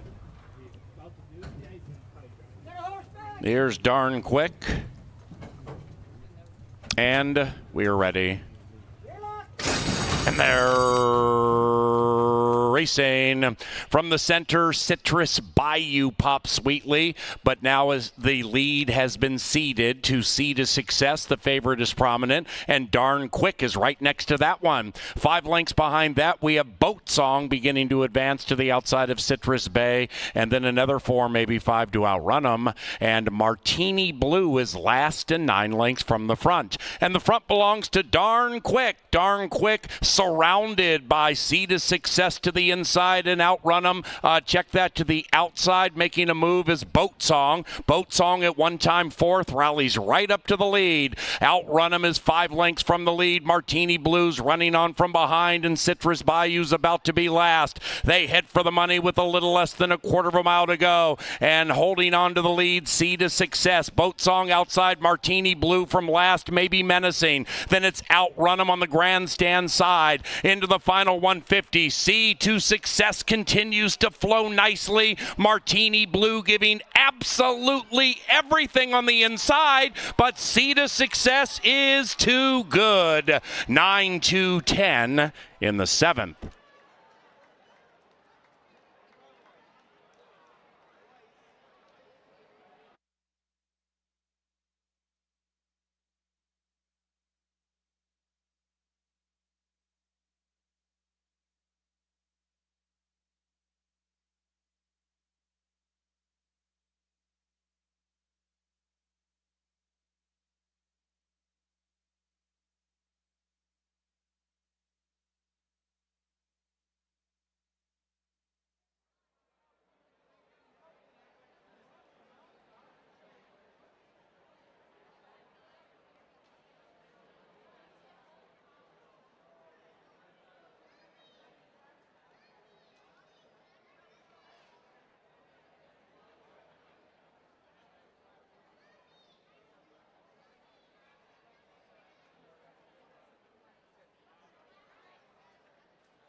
Number 9, C to Success, first. 9, 2, 10, 11. And we had a claim in race number 7. We had a claim in race number 7. Stand by.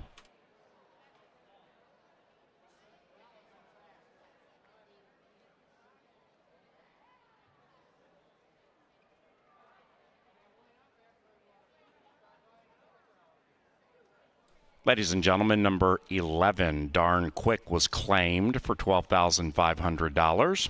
The new trainer, Joe Roberts. The new owners, Katz Family Racing. Darn Quick, tagged Roberts Katz. Race 7, official.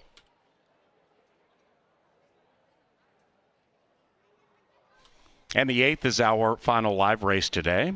Number 6, Folk Hero, is ridden by Miguel Arroyo. Scratch number 7, Kiba Lucky Day.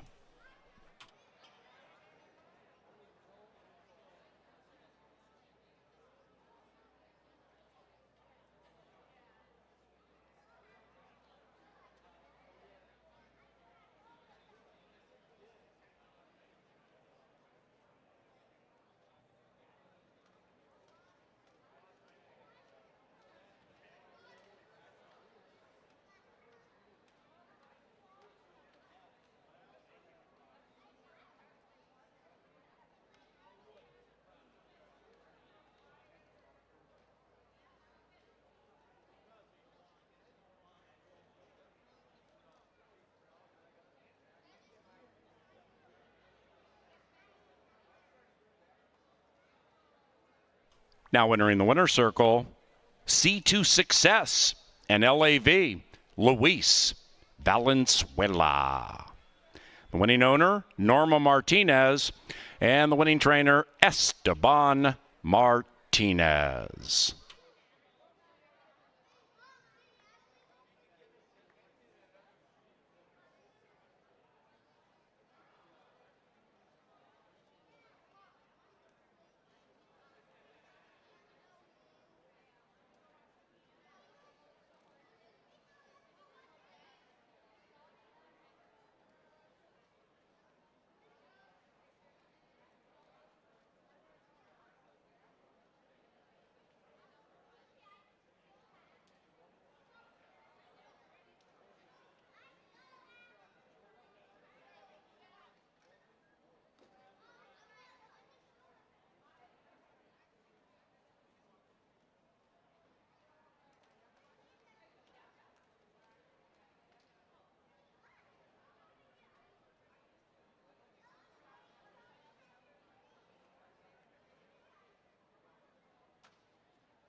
And they're racing from the center. Citrus Bayou pops sweetly, but now as the lead has been ceded to Sea to Success, the favorite is prominent, and Darn Quick is right next to that one. 5 lengths behind that, we have Boat Song beginning to advance to the outside of Citrus Bay, and then another 4, maybe 5 to outrun them.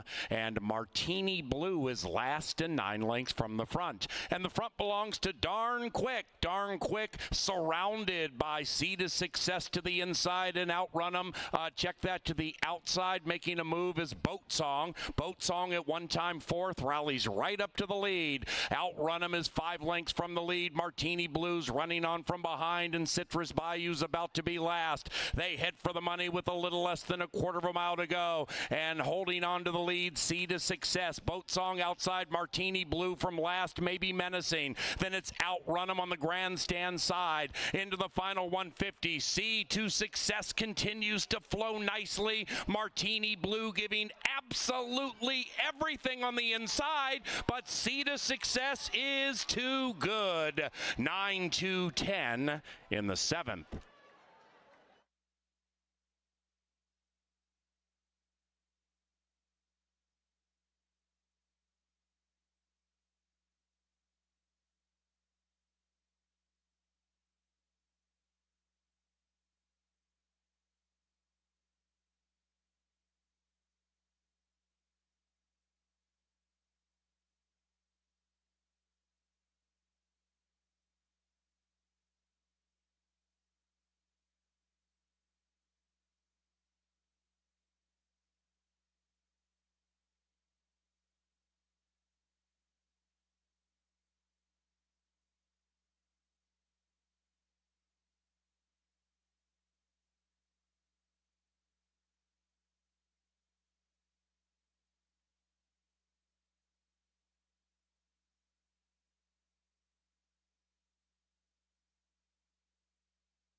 Kevin Gorg, Angela Herman getting set to take you through the final race of the night. We've got that great car show here tomorrow.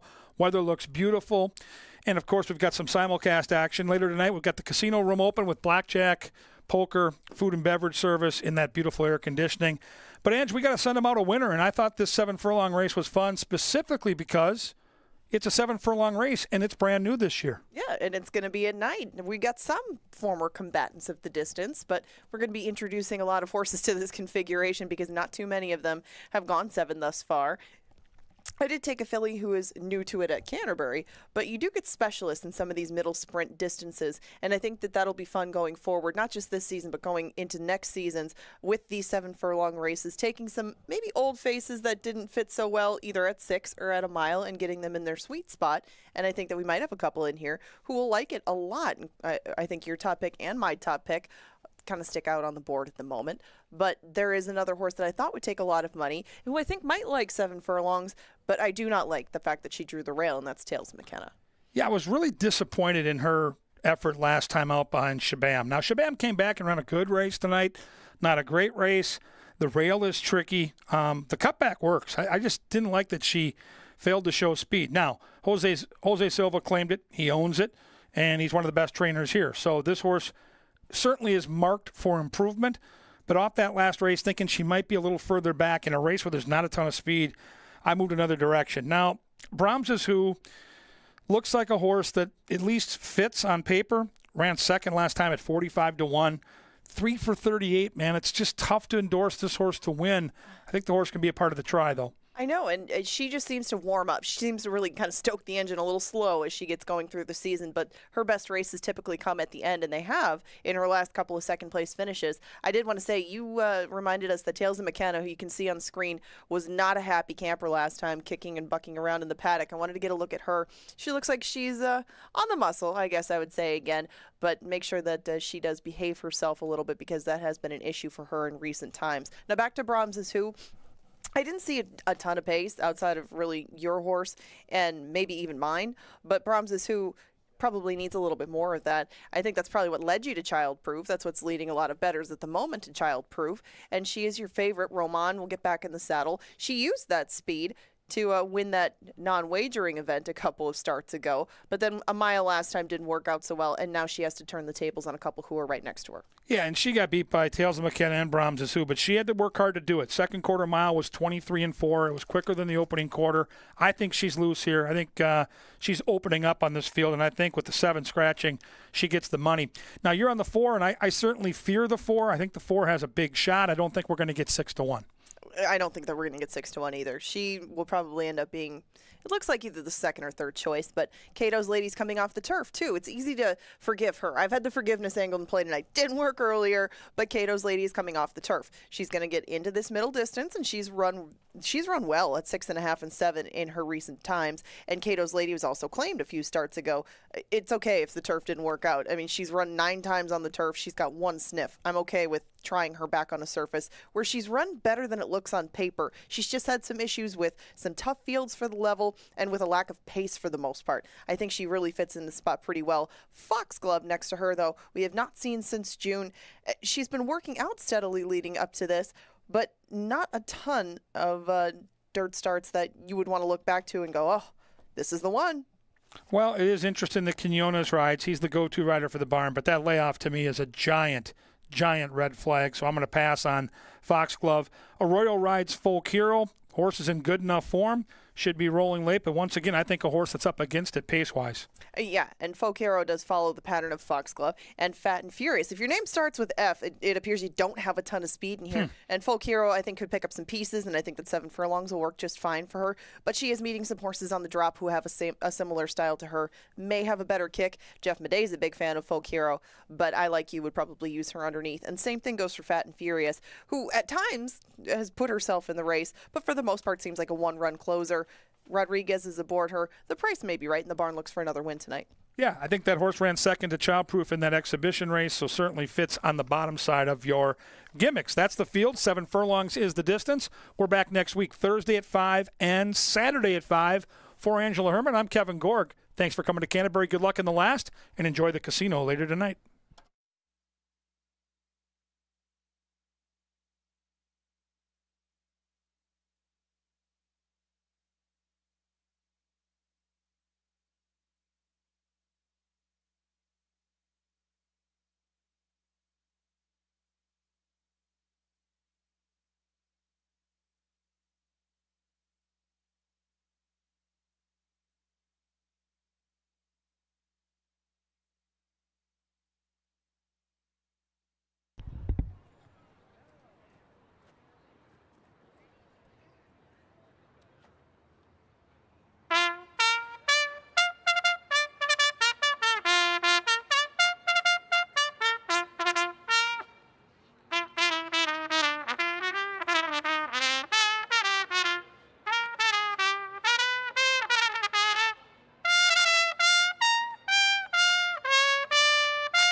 Hey, what's going on? Welcome to the Dark Star Press Box. I am the Chaser, in case you're a little stuck into the lucky last. This is provided by Crown Royal, and we're just going to make it simple.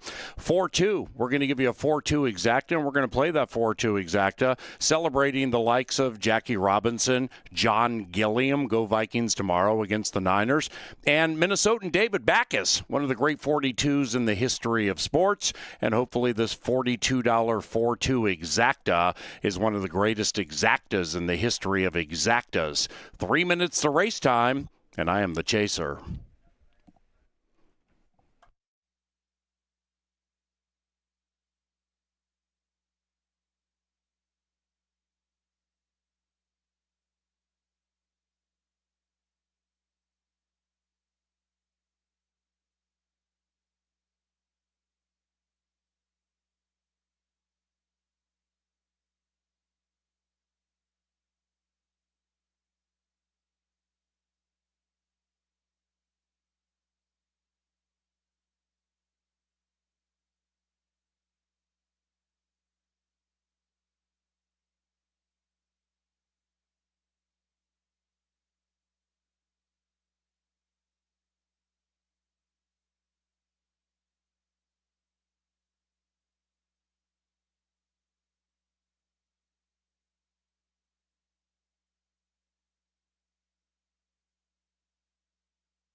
It's post time as they move in line.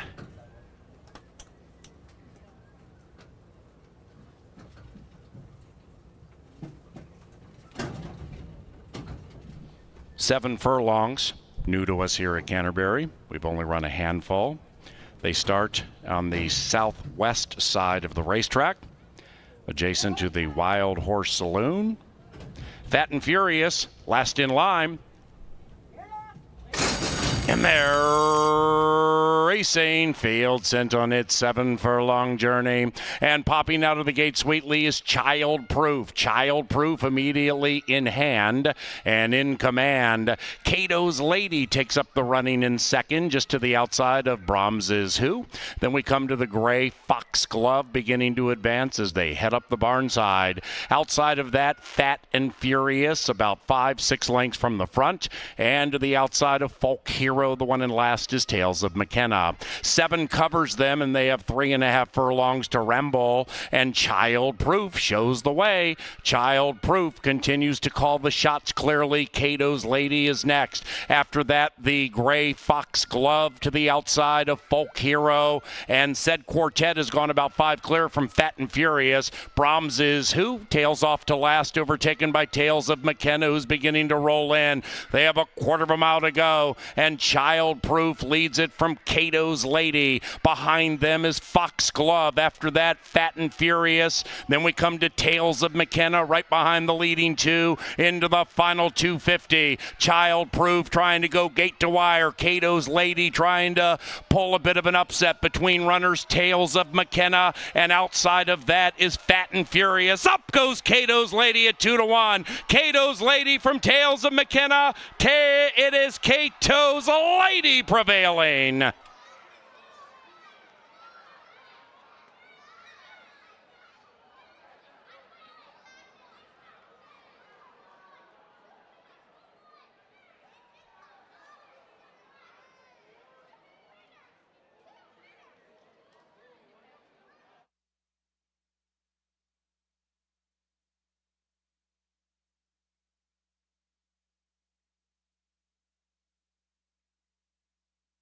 Photo finish.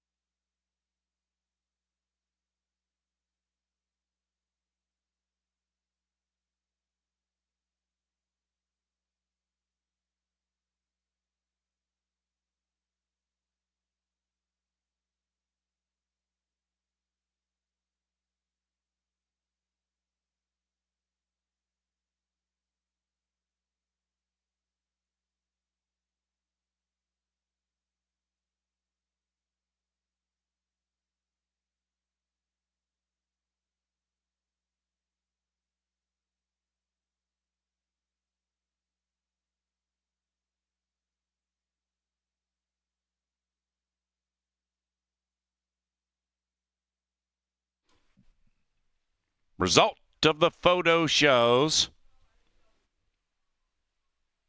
that's 2 for Rocket Wrench Racing. Cato's Lady first. 4-1-3-8.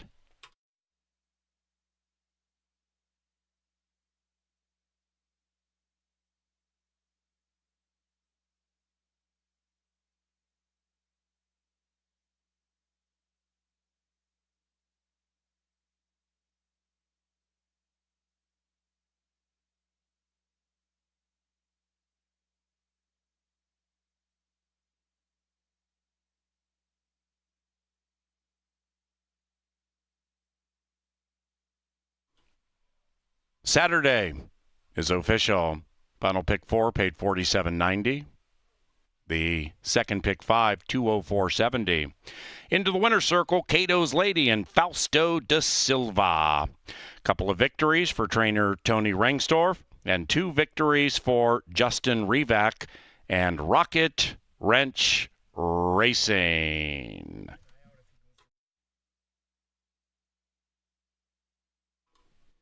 More money for the Leg Up Fund coming. Anytime somebody rings the bell in the Canterbury Park Winner's Circle, at least $100 to the Leg Up Fund, benefiting injured and or disabled jockeys or exercise riders. Boom, boom, boom. Thank you. More money to the Leg Up Fund. Thank you, little buddy. And thank you for coming to Canterbury this Saturday. Oh, here's more money from trainer Tony Rengstorff to the Leg Up Fund. Thank you, Tony. Those of you watching and wagering from abroad, thank you very much for your faith in Canterbury Park. Racing resumes Thursday at 5 o'clock. On behalf of our management team, our television department, and those here in the Dark Star press box, thank you very much for watching and wagering on Racing at CBY. And if you're leaving the racetrack, please drive safely.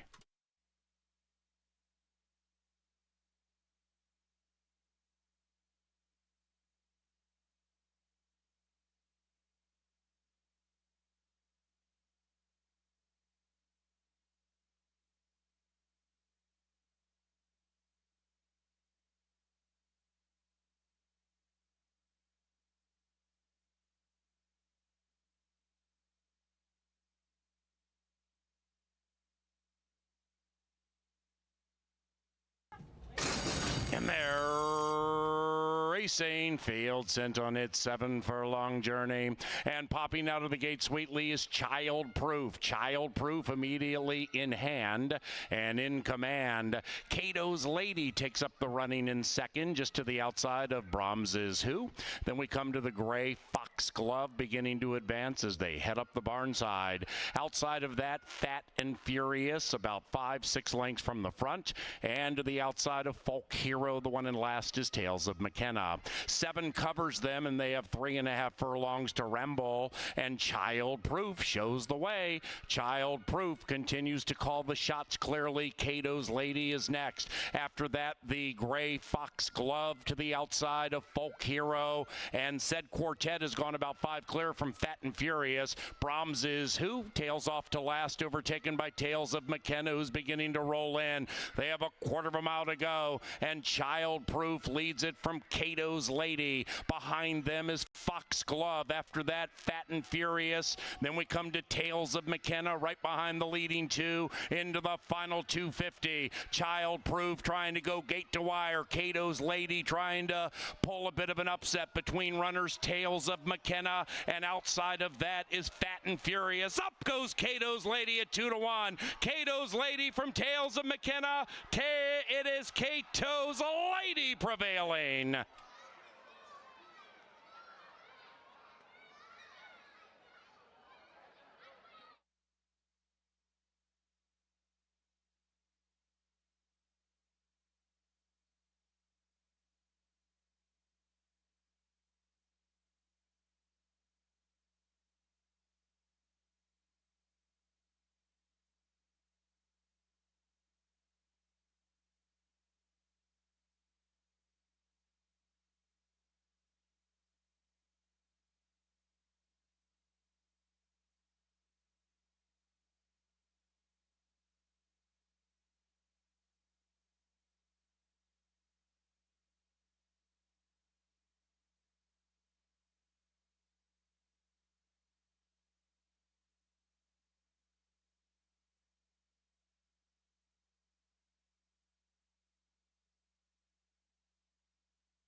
Go Big Red.